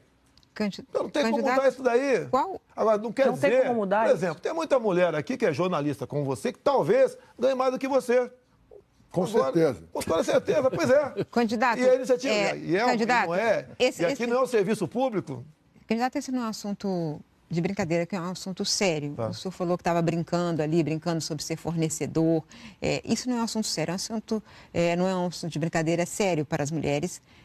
O feminismo é uma coisa séria para as mulheres. Essa desigualdade salarial é grave. O senhor tem alguma proposta para reduzir essas desigualdades? Se você quiser interferir no mercado dessa forma, você vai quebrar de vez. Então as mulheres têm que continuar ganhando Não é menos. que tem que ganhar menos ou mais, tá certo? Isso vai do entendimento de quem estiver contratando. Mas já te falei que tem mulher que contrata homens e mulheres com salário diferente, a mulher ganhando menos. E daí? Você vai chegar lá e falar, é a mesma coisa, é a mesma função, é a mesma coisa? Poxa, meu Deus do céu. Isso daí, você está procurando algo que você não vai conseguir. É uma coisa que não vai chegar a lugar nenhum. Ainda mais se o presidente não estiver disposto a resolver esse problema. Existem políticas... O PT não resolveu isso? Mas é que o senhor não resolveu isso. Você não tem como interferir no mercado. Isso é um absurdo você está falando. Me desculpa, meu irmão. É um absurdo. Querer botar na minha conta, eu, presidente, vou resolver? Na sua conta, não. Na conta de qualquer presidente que não ache que é uma distorção. Vai ter mulher errada. que ganha mais do que homem que não vai gostar do projeto também. Você tem que deixar o livre mercado, de acordo com a mulher que vai ganhar mais. Não interessa se é homem, se é mulher, opção sexual, cor de pele. De acordo com a produtividade, o patrão vai pagar mais ou menos para ela. Candidato, é que o senhor trata muitas vezes desse assunto em vários aspectos. Há uma declaração atribuída ao senhor de que feminicídio é um mimimi. O Brasil está vendo, nesse momento, hoje mesmo no noticiário, imagens de um marido batendo na mulher, põe no elevador. Esse caso que aconteceu no Paraná, e aí ele acabou, enfim, a moça morreu, está em investigação, ele é o acusado. No Brasil, no último ano, 4.700 casos de assassinatos por feminicídio, sobre o feminicídio. O senhor acha que é mimimi mesmo? Acha que é uma solução dar a arma para a mulher, como o senhor disse, em lugar de o papel da lei? Geralmente, quando eu estou em palestras, eu chamo algumas mulheres voluntárias para cima do tablado e pergunto para elas, vocês preferem a lei do feminicídio no bolso ou a pistola na bolsa? Até hoje foram unânimes. Você pode pensar diferente. Tudo bem, vou te respeitar. Tá ok? Agora, para mim, se uma pessoa matar meu pai ou minha mãe, eu vou me sentir triste de qualquer maneira. Eu quero que esse cara cumpra 30 anos de cadeia. Não interessa se matou meu pai ou minha mãe. Qual a diferença matar, com todo respeito, teu pai ou tua mãe? Não há diferença nenhuma. Né? São dois seres humanos que merecem viver. Mas, candidato, hoje 12 mulheres são mortas todos os dias. São 5 mil por ano, se não me engano. Por conta dessa questão de gênero. Tá. Como que armar uma mulher poderia salvar a vida dela, por exemplo, num caso desse que a Cristiana citou? Olha só, é caso específico, né? Eu tenho falado muito isso nas minhas andanças pelo Brasil, a mulher do campo. Você vai fazer uma viagem agora aqui, você não sentiria, não sei, né? Você não sentiria mais seguro se pudesse, desde que tivesse habilitado, ter uma arma no teu carro, que seu carro pode furar um pneu na Rio Santos e você ter que trocar. E daí, se chega alguém para fazer uma maldade contigo, você vai sacar do bolso a lei do feminicídio? Vai dar risada de você. Vai dar risada de você. Você tem que estar em condições... O senhor é contra a lei do feminicídio? Não, não sou. Para mim não tem que ter lei do feminicídio. Não tem que ter. Um crime de 2015, cometer um crime. Não interessa contra uma mulher. No mínimo, 30 anos na cadeia, sem progressão. Ainda mais um crime estúpido como esse, porque o cara mata só porque ele é homem e achou que a mulher não está correspondendo com ele ou quer ir embora. Não é mais grave? O quê? Não tem uma gravidade maior esse tipo de crime? Não, para mim matou, né, sem motivo, né? Que tem a legítima defesa também. O cara tem que puxar 30 anos de cadeia. O senhor revogaria a lei do feminicídio? Eu falo em feminicídio. Tem a deputada federal Keiko Ota, há uns 15 anos atrás, teve o filho sequestrado com 8 anos de idade, um moleque de 8 anos de idade foi executado em cativeiro. Descobriu-se quem matou foi um ex-funcionário dela. Esse cara foi condenado, puxou 6 anos de cadeia e foi para o semiaberto. Que é crime mais hediondo do que esse. Gente, por favor, agora a palavra é do Gabeira. Agora vamos para outro tema. Essa frase sobre os quilombolas, né? Tá. Eu não vou ficar repisando, nem quero achar um caminho construtivo nisso. Tá certo. E essa frase é de que os quilombolas não trabalham e que era necessário acabar com os quilombos. Eu tenho uma experiência diferente, queria te fazer a pergunta baseado nessa experiência. Eu conheço o quilombo dos Calungas, em Goiás, onde eles trabalham muito. Eles plantam, vão à cidade tentar vender, mas estão presos por falta de uma estrada, uma boa estrada. O Lula chegou a descer lá de helicóptero, anunciou que faria uma estrada e não fez. Mas eles estão preparados para trabalhar, fazer trocas comerciais mais intensas. Eles têm uma área muito bonita que pode ser explorada pelo turismo. Alguns intelectuais calungas já estão trabalhando no turismo da cidade. Eles estão prontos para decolar se tivessem alguma contribuição. Agora, em Santa Rosa dos Pretos, no Maranhão, eu recebo pela internet uma campanha muito bonita em que eles estão dizendo nós não temos poço para buscar, não temos acesso à água. Então, eles estão fazendo uma campanha para terem acesso à água. Na sua opinião, não seria uma política mais interessante, ao invés de falar em acabar, nós darmos uma possibilidade deles serem autossuficientes economicamente, começar a fazer o jogo do próprio capitalismo, sobreviverem ao capitalismo? Gabeira, eu posso ter sido infeliz na frase. Concordo, me penitencio, já me desculpei. Agora, o que acontece? Não, eu fui quilombola. Eu fui alguns quilombolas, tá certo? O que eles querem é ter liberdade. E olha que tem quilombola que me apoia. O chefe do quilombola da Paraíba ou do Pará, se não me engano, me apoia abertamente. É o Paulo Quilombola, me apoia abertamente. O que eles querem é liberdade na sua terra. Liberdade. Eles querem até, se for o caso, vender a sua terra. Tá? Eles querem exatamente isso daí. Eles querem quase que uma nova lei áurea para si. E o governo não pode continuar gastando de forma indefinida com eles, tá certo? Eles têm que dar independência para trabalhar e serem produtivos, mas são impedidos também.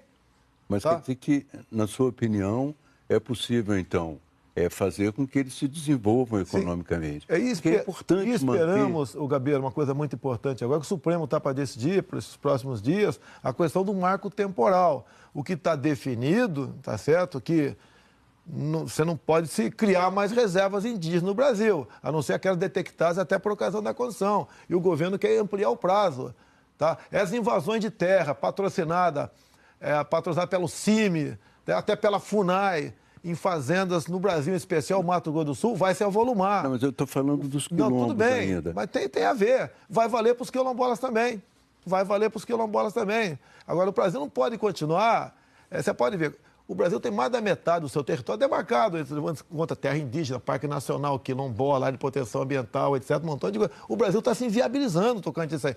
Quilombolas, eles querem, como o TIV Israel, né, trouxe essa proposta para cá, eles querem transformar os quilombolas em quilobuts. Eles querem fazer isso aí.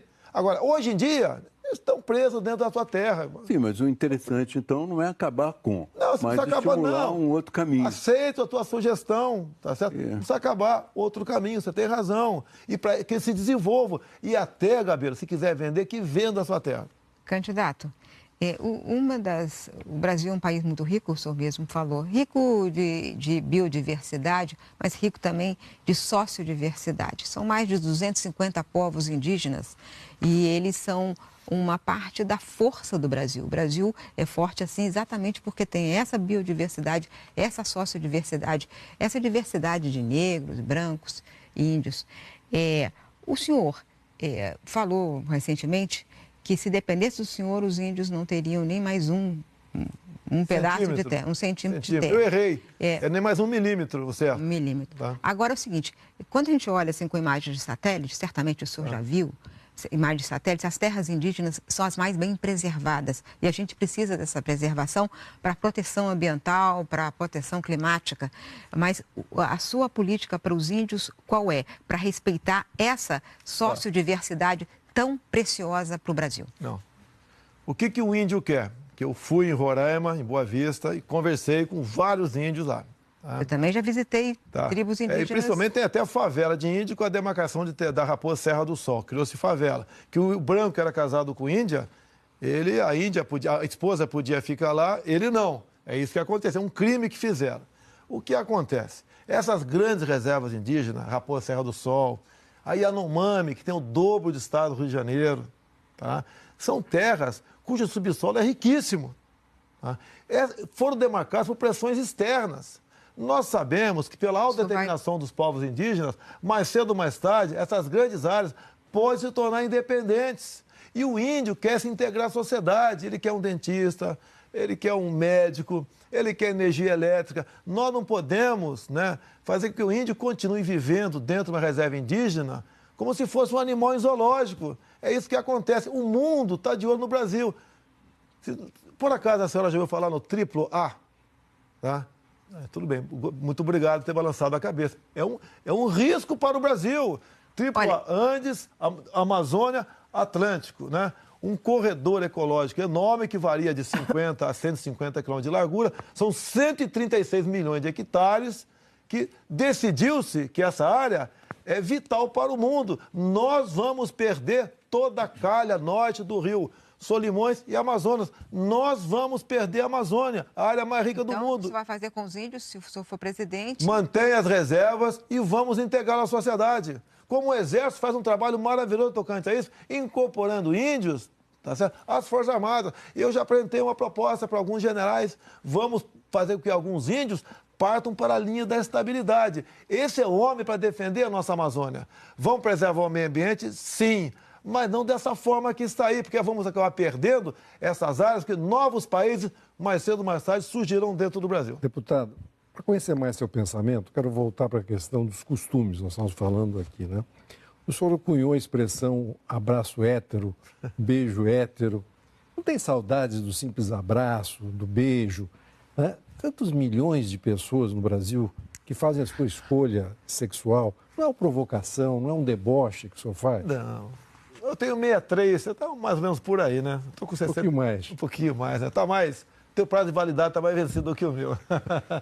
Minha briga não é, com todo respeito, se você, o camarote, resolver viver junto aí fora. Eu sou contra. É que nas escolas, é meio feio, né? Está meio feio, né? Eu sou contra que nas escolas, tá, entre a questão chamada ideologia de gênero. Eu descobri isso em 2010, andando no corredor das comissões. Lá numa comissão estavam lançando aquilo que depois passou a ser conhecido como kit gay. Ou seja, um material, livros, filmes, cartazes. Isso é outra coisa. Não, não é outra coisa, não. Não. Eu nunca fui homofóbico. Ah, não é? Não, o que eu estou fazendo aqui? Tá? Eu nunca fui homofóbico. Então o que acontece? Eu não posso admitir Que criança com 6 anos de idade assinam filmes como Encontrando Bianca, Probabilidade, onde meninos se beijam, meninas se acariciam para combater a homofobia. Tá na cara, se criancinha de 6 anos de idade assistir isso, no intervalo o Joãozinho vai querer namorar o Pedrinho. Mas o senhor respeita. E um pai não quer chegar em casa, encontrar o filho brincando de boneca por influência da escola. Evidente, mas o senhor respeita os homossexuais? Nunca tive problema com homossexual nenhum. Não. Mas o senhor respeita? Eu tenho certeza até. Mas desculpa aqui, alguém sabe se eu sou gay aqui?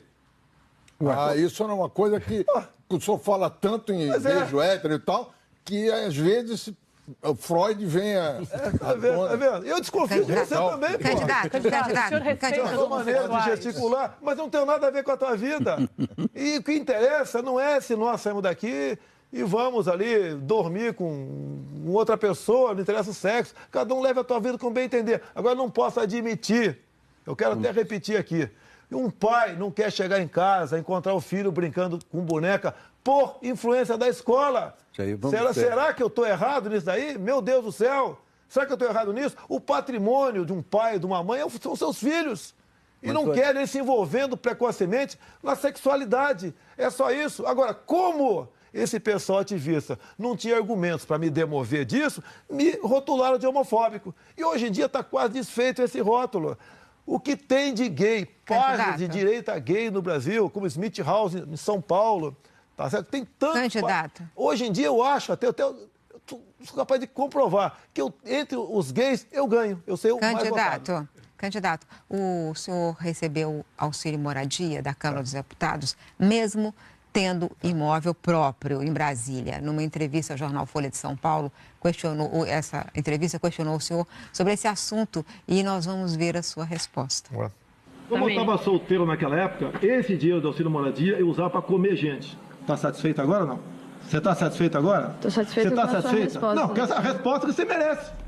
Camarote. Exato. O senhor acha ético, moral, usar dinheiro público, dinheiro do auxílio moradia para esse objetivo? Se fosse para dar, estaria bom, não teria problema, né? Você não viu o que aconteceu ali? Ela me chamando de corrupto por estar usando o auxílio moradia, por ter apartamento. Ato da mesa. Tá, ok? Quem mora em imóvel funcional não ganha auxílio moradia. Tá? Quem aluga uma casa ou está no hotel, apresenta a nota e é reembolsado. E o terceira situação, ato da mesa. Você recebe descontado 27,5% de imposto de renda. É isso. Ela, um casal de 2 jornalistas, basicamente me acusando de corrupto, eu dei aquela resposta. Alguém acha que eu estava comendo gente com aquele dinheiro? Eu nunca fui disso. Eu poderia ter falado, estava tomando cachaça. Candidato, foi o senhor que disse, candidato. Mas eu falei isso, eu não estou negando que eu falei. Tá no vídeo. Mas eu estou falando que eu falei. Eu não estou negando que eu falei. O senhor acha razoável essa resposta? Uma resposta ali com sangue quente. Se eu te chamar de corrupta, né, a situação que eu estava vivendo. Inclusive, estavam lá em Mambucaba, onde encontraram, né, uma funcionária fantasma minha. Eu já falei isso aqui, né? Já falou isso aqui. E o Camarote quer fazer mais uma pergunta. São Paulo não mostrou a minha mansão. Não tirou fotografia, mostrou a minha mansão. Que, segundo ilações, vale 10 milhões de reais. Agora, aquela resposta, cabeça quente, eu sou ser humano, igual o pessoal, vocês aqui, e igual quem está assistindo televisão, sou ser humano. Camarote. Candidato, do ponto de vista agora, vamos analisar, o senhor se chama que é novo, que tem práticas novas. Eu não estou falando de ilegalidade. Agora, o senhor receber, num período de cálculo aí, cerca de 900 mil reais. 900 mil reais, se você calcular esse auxílio moradia, somar, né? O senhor já tendo um imóvel lá em Brasília. O auxílio moradia é para morar. Se o senhor já morava, não precisava do auxílio moradia. O senhor soma 900 mil reais, dá para quê? Dá para 2 postos de saúde e uma ambulância. O senhor acha correto isso? Dinheiro público? Vamos lá. Meu apartamento eu mudei agora porque eu preciso fazer reuniões. Meu apartamento tinha 70 metros. Tinha despesa de PTU e outros mais. Agora você pode ver. Eu estou te falando que está na lei, você está achando que é imoral. Eu te pergunto a você, jornalista, né? Você recebe com pessoa física ou com pessoa jurídica aqui da Globo News? Bom, vocês, em grande parte, usam desse artifício para receber com pessoa jurídica, né? Para fugir do imposto de renda. Por favor, responda a pergunta. Mas é imoral. Você é tão imoral quanto eu. Responda a pergunta, você é tão imoral quanto eu. Quem é o candidato? É o senhor, candidato? Não, mas peraí. Lógico, você o senhor está acusando candidato. uma coisa que não, você... eu não estou acusando, eu estou perguntando. O meu está na lei. Eu estou perguntando. O teu também eu queria que o senhor respondesse. Olha, é tão imoral quanto o teu. Quanto a grande maioria dos jornalistas no Brasil recebe com pessoa jurídica em vez de receber com pessoa... O senhor responde com acusação. Está na lei. Deputado. Está na lei. Eu estou perguntando se você acha correto. Por favor. Você está dizendo que é imoral? Não, não estou perguntando. Está legal. Deputado. Eu tenho despesa no apartamento. Eu pago o IPTU do meu apartamento, eu montando despesa. Você acha correto? Mas está suprindo os outros que, porventura... Mas você acha correto aqui? Está na lei. Deputado. Eu vou fazer um intervalo. Despesa. Deputado. Agora, ainda bem, né, que o meu grande erro em Brasília é esse. E não viver vendendo voto. Eu vou fazer um intervalo agora. Eu tenho que fazer um intervalo, porque a gente tem os intervalos aqui. Voltamos daqui a pouco com o terceiro bloco da entrevista com Jair Bolsonaro, candidato do PSL.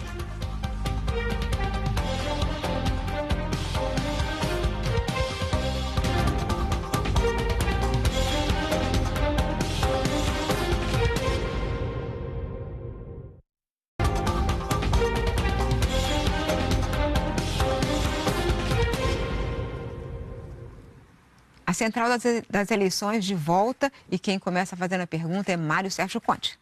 Candidato, o senhor deu uma declaração falando, aspas, eu abomino a tortura. Mas, em algumas situações, o senhor admitiu o uso, não usou a palavra tortura, mas usou maus tratos, alguma coisinha, talvez com uma certa ligeireza no caso da tortura, que é um ato físico. Mas eu não quero falar do passado, eu quero falar do futuro. Se o senhor for eleito presidente...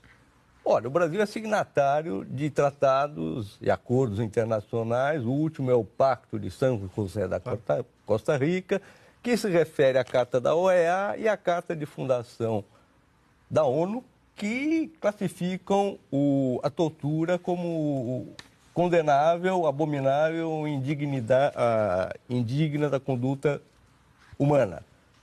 Como é que o senhor vai tratar do tema tortura caso seja presidente?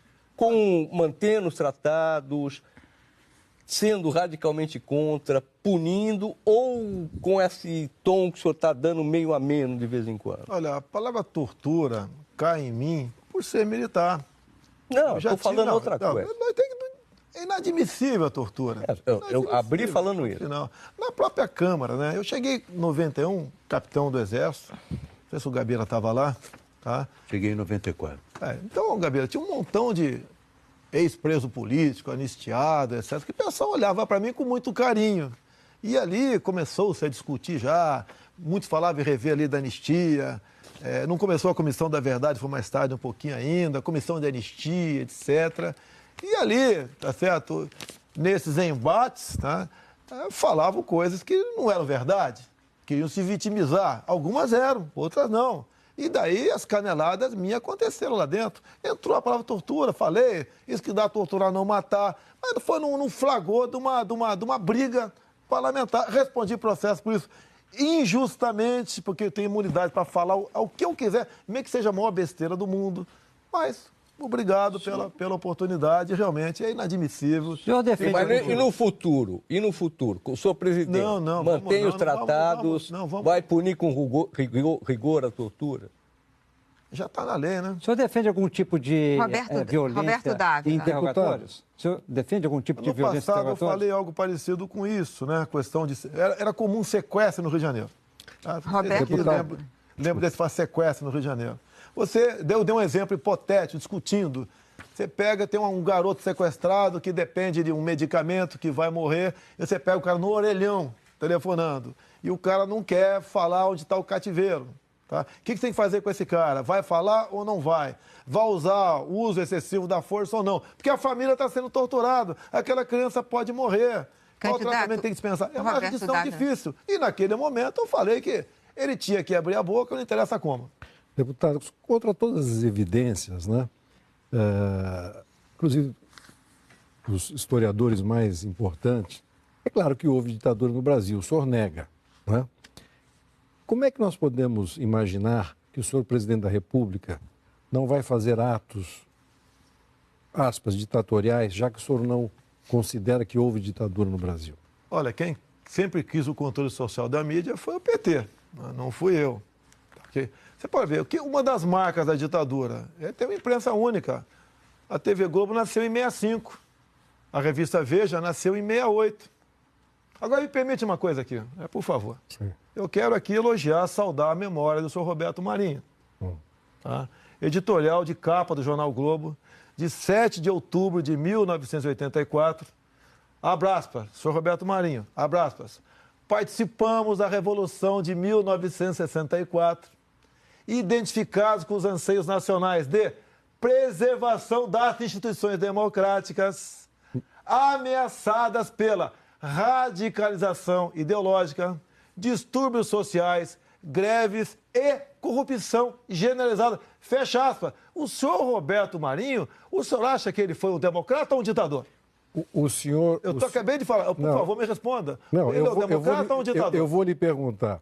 O senhor, houve ditadura no Brasil ou não houve ditadura no Brasil? Houve período de exceções. Você pode ver, falar em fechar o Congresso, tá certo? O que é o Congresso fechado? O senhor não fecharia o Congresso? Olha só, o que é um Congresso fechado? Mais ou menos 10 meses, mais ou menos, total. Não tinha nenhum cabo na porta, ninguém entra, ninguém sai. O Congresso não produzia leis. Sim. Fechado. Candidato, o Sarney seu governo. O Sarney para cá. O Congresso tem fechado por mais de 10 anos por medida provisória. O que foi mais violento que o Congresso? Aquele período lá, 10 meses milhares ou 10 de exilados, centenas de caçados. Candidato, o importante é saber o seguinte, não é o passado, mas... futuro? É o futuro. Num governo seu, é essa a pergunta, a essência da pergunta do Roberto Dávila que eu gostaria que o senhor respondesse. Num governo seu, que risco há de se repetir esses atos do passado que o senhor acha que não são ditatoriais? A senhora Miriam, zero. Era um momento diferente, era uma outra época que aconteceu aquilo lá. Nós tínhamos a Guerra Fria. A senhora sabe que não houve 31 de março, né? Houve 2 de abril. Tá? Quem caçou o João Goulart foi o Congresso Nacional, por aclamação. Dia 11, depois, teve eleições presidenciais. À luz da Constituição, Castelo Branco foi eleito, inclusive com voto de Luiz Guimarães. Roberto. É história. E costumo perguntar muitas vezes, né? Perguntar para o Gabeira aqui. Posso perguntar, Gabeira? Não precisa responder, não. Então, faz de conta que você é meu sparring aqui, tá certo? Tancredo Neves foi eleito de forma democrática ou não? Responda, Gabeira, por favor. Tancredo Neves foi eleito de forma democrática? Nós não somos candidatos, a gente quer saber o seu pensamento. De forma indireta, como 5 militares foram eleitos também. De vocês era o Maluf. A de vocês, que eu tinha 10 anos de idade, 15 anos, não sei, candidato tá certo? da oposição. Eu não votei no Maluf, não. Não, o candidato da oposição que triunfou até agora era o Maluf. Era o candidato do governo militar. Candidato, eu queria fazer uma não foi eleito, né? Mas que ditadura era essa? Não teve força para ele. Você fala em ditadura, em eleição em ditadura, não há um contrassenso toda vez que você me perguntar, você vai receber uma resposta difícil para você. Tá certo. Melhor não me perguntar. Candidato, essa é a sua opinião?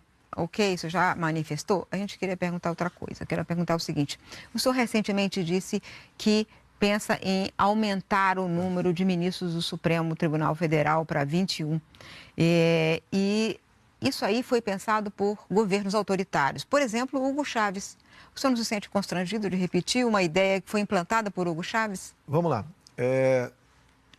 Se fizermos uma pesquisa aí sobre credibilidade do Congresso e do Supremo, esses números são muito próximos. Tá? Lamentavelmente, o nosso Supremo está deixando a desejar. E quando eu falei isso, né, inclusive tem uma nota agora do Noblar, vamos partir do princípio que é verdadeira, a jornalista também erra, certo? Partir que é verdadeira, diz na nota lá que uma fonte, um ministro, né, antigo do Supremo Tribunal Federal, disse que caso o Bolsonaro ganhe eleições, ele renunciaria ou pedir aposentadoria antes para que essa vaga dele fosse preenchida pelo atual governo e não pelo meu governo no ano que vem. Isso daí não é uma coisa constrangedora também? Não é uma forma de manipular a normalidade do preenchimento de vagas junto ao Supremo Tribunal Federal? Mas, senhora Miriam, fique tranquila, tá? Que praticamente nós desistimos da ideia já. Okay? Desistiram dessa ideia de... Até porque não é uma imposição minha. Dependeria de uma proposta de emenda à Constituição. Claro. E depois, os nomes serão acolhidos pelo Senado Federal. Não é uma batalha fácil. Agora o que eu quero... Viva a democracia, né? Por favor, eu quero que o Supremo Tribunal Federal não legisle como está para legislar a questão do aborto agora. Se vai ser legalizado ou não, quem tem que decidir são os deputados e senadores. E não decidem, não o Supremo Tribunal Federal. Eu queria passar a palavra para o Gabeira. Mas se não decide, é uma obstrução, é uma não votação, é um recado que você está dando. Agora, eu sou contra um plebiscito no tocante a isso aí. A gente não é obrigado a legislar, a gente não é obrigado a votar. Muita gente, entre a opção, não vota nada lá. Agora, essa questão do aborto, se for decidido um dia, que seja o parlamento, que lá é o local de se decidir essas questões. O Gabeira tem uma pergunta. Para questões realmente importantes da educação. Uma das suas propostas é de fazer com que a disciplina e a visão do colégio militar seja comum a todos os colégios do Brasil. Nós sabemos que os colégios militares são bons, né? Têm uma boa qualidade. Mas, hoje em dia, a educação na Finlândia, por exemplo, a preocupação maior é preparar as pessoas para aprender a aprender, para serem criativos, para estarem preparados para o mercado de trabalho. E quando a disciplina é muito rígida, ela é muito boa para preparar o militar, mas não é boa para preparar o estudante completamente para esse momento novo no mercado. A tecnologia que exige dele muito mais flexibilidade do que no passado.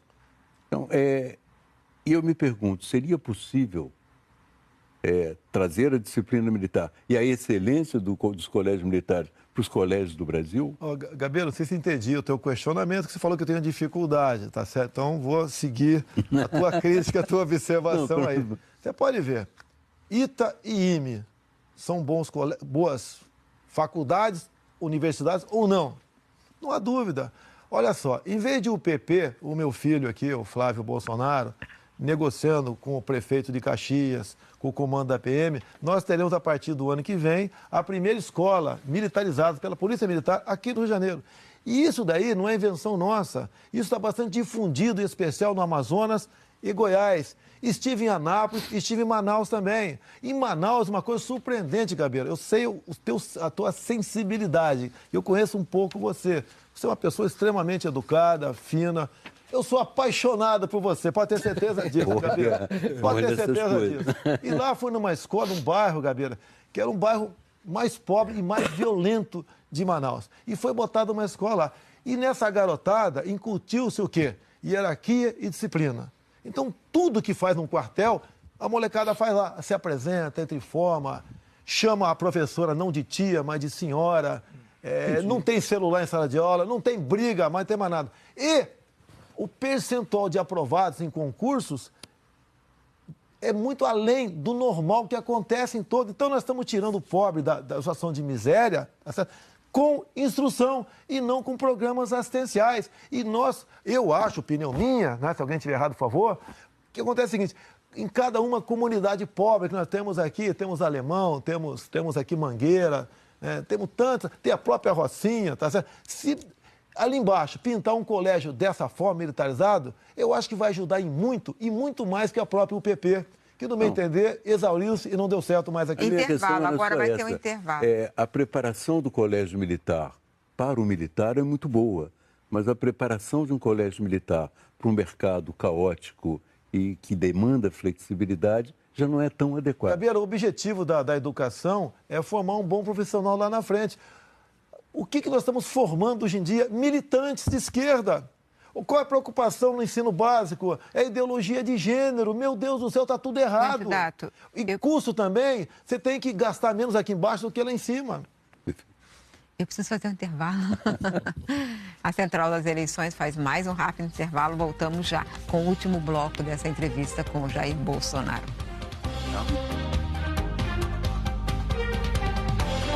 Como eu estava solteiro naquela época...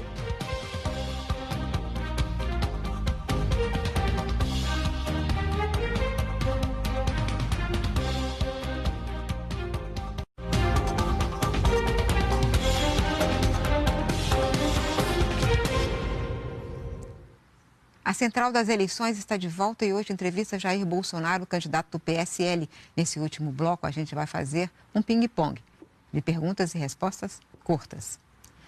Candidato, Acordo de Paris, ficar ou sair? No momento, eu sairia. Merval? O que preocupa mais o senhor, o crime organizado ou as milícias? Não tem muita diferença, mas obviamente o crime organizado. Gabeira. O senhor acredita na relação do Trump com a Rússia? Acha que a Rússia influenciou a eleição do Trump? Eu não acredito nessa hipótese. É uma pressão apenas em cima do Trump, logicamente por parte dos perdedores. Não acredito nisso. Cotas raciais, sim ou não? Não. O meu sogro é o Paulo Negão e minha filha não é justo que ela seja cotista. Cris. No seu governo, o senhor manteria um programa social de inclusão social como o Bolsa Família? Ampliaria? Qual o seu projeto para essa população? Mantenha o Bolsa Família com responsabilidade, né? Buscando afastar fraudes, tá certo? Agora, tem muita gente que precisa disso. Seria um ato de desumanidade você acabar com o Bolsa Família. Roberto Dávila.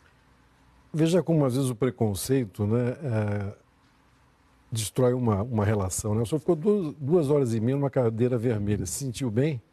As cores do Exército são vermelho e azul. O vermelho não é do PT. Até o PT nasceu em 1980. Estou me sentindo muito bem aqui. Ponte.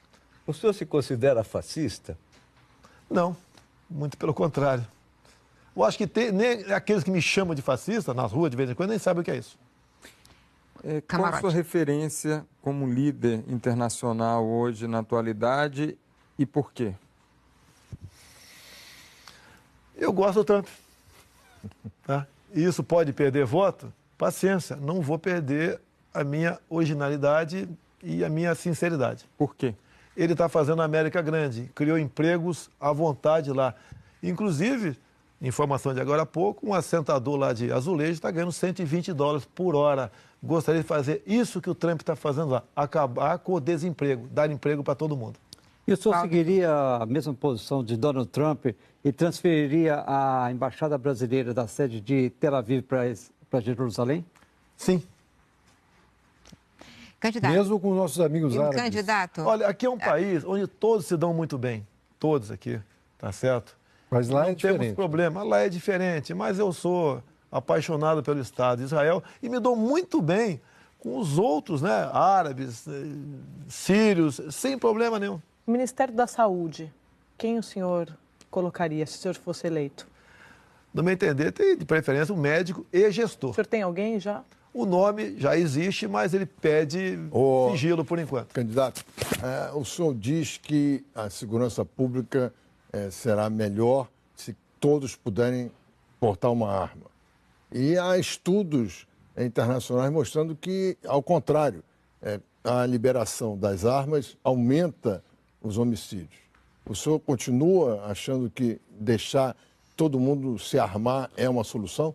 Primeiro, se a arma ocorresse uma explosão de mortes, os Estados Unidos seria o país mais violento do mundo.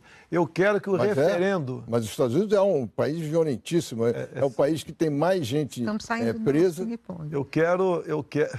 Eu queria que a violência que existe nos Estados Unidos viesse para cá. Agora, eu quero fazer valer o referendo 2005. Não sou eu que tem que ser respeitado a vontade daquelas pessoas que decidiram por ter o direito à posse de arma de fogo. O que é a posse? Com alguns requisitos, você comprar uma arma e ter na tua casa. O senhor, a gente vê na internet, vai para os aeroportos, centenas, milhares de pessoas, a maioria homens, né, lhe agarrando, botando nas costas, né? Quando o senhor eles chamam de mito, né? Quando o senhor chega em casa, olha no espelho, o senhor ri ou fica preocupado? Não, eu respeito. Eles me tratam carinhosamente de mito, né? Eu até costumo dizer, talvez, como meu apelido de infância, dada a minha canela, né, ser branca, parecido com parmito, era um dos apelidos meus, talvez esquecer o par, que também sou parmeirense, e me chamam de mito. É uma maneira carinhosa. Antes isso do que outros adjetivos que outros políticos recebem quando dão mole em aeroportos. Candidato, agora nós vamos para a última pergunta. A pergunta que a TV Globo tem feito no Brasil inteiro, a todos os brasileiros. Que Brasil o senhor quer para o futuro? Eu quero um Brasil onde tenhamos um só povo, né? Um país sem divisões de brancos, negros, héteros e homos, ricos e pobres, nordestinos e sulistas. Eu quero um Brasil onde se respeite a família acima de tudo, que é a base da sociedade. Eu quero um Brasil onde a criança seja respeitada em sala de aula. Eu quero um Brasil menos violento e com mais emprego.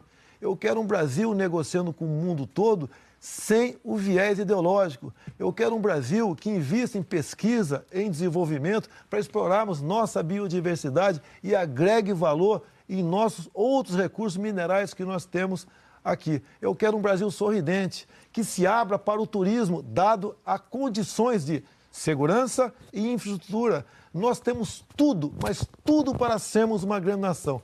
O que precisamos para chegar lá? Precisamos, sim, de um homem ou de uma mulher que seja honesto, seja patriota e tenha Deus no coração. Esse é o Brasil que eu quero para todos nós. E se essa for a vontade de Deus, eu tenho certeza que cumprirei essa missão ao lado do povo brasileiro. Obrigada, candidato. Essa primeira semana da nossa Central das Eleições está terminando agora. Se você perdeu alguma das nossas entrevistas, não perca amanhã a Globo News. Vai reexibir todas elas, na íntegra, a partir das 8 da manhã. E eu quero fazer um outro convite. Nas próximas semanas e até o fim do segundo turno das eleições, nós teremos sempre, todo fim de noite, aqui na Central das Eleições, uma cobertura especial. Debates, entrevistas, análises, pesquisas, tudo sobre as eleições. Fique com a gente, porque a Globo News nunca desliga. Eu agradeço mais uma vez ao candidato Jair Bolsonaro. Muito obrigada, candidato. Boa noite e um ótimo fim de semana. Aqui eu vou ter 2 ministros nessa sala, hein? Um minuto, por favor. Se não puder, dessa vez que ele vai conseguir o ministério, não.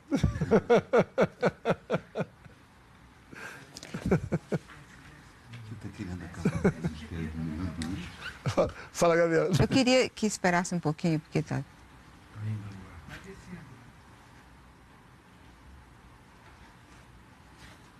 Vou dar um abraço reto no Gabriel agora.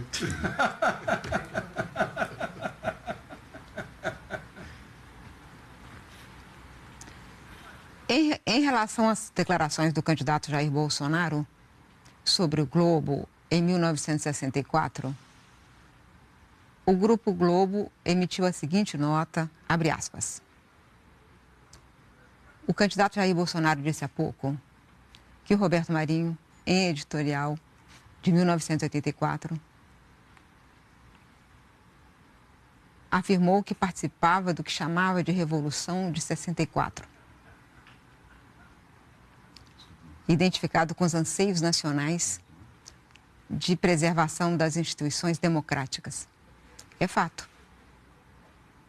Como todos os grandes jornais à época, com exceção da Última Hora, o Globo apoiou editorialmente o golpe com o objetivo reiterado de Roberto Marinho 20 anos depois. O candidato Bolsonaro esqueceu-se, porém, de dizer que em 30 de agosto de 2013, o Globo publicou um editorial em que reconheceu que o apoio ao golpe de 64 foi um erro. Nele, o jornal disse não ter dúvidas de que o apoio pareceu aos que dirigiam o jornal na época e viveram aquele momento a atitude certa, visando ao bem do país. E finaliza com essas palavras o editorial. Abre aspas. À luz da história, contudo, não há por que não reconhecer hoje, explicitamente, que o apoio foi um erro. Assim como equivocadas foram as outras decisões editoriais. No período que decorreram desse desacerto original. A democracia é um valor absoluto e corre em risco, e ela só pode ser salva por si mesma. Fecha aspas. Uma boa noite e um bom fim de semana.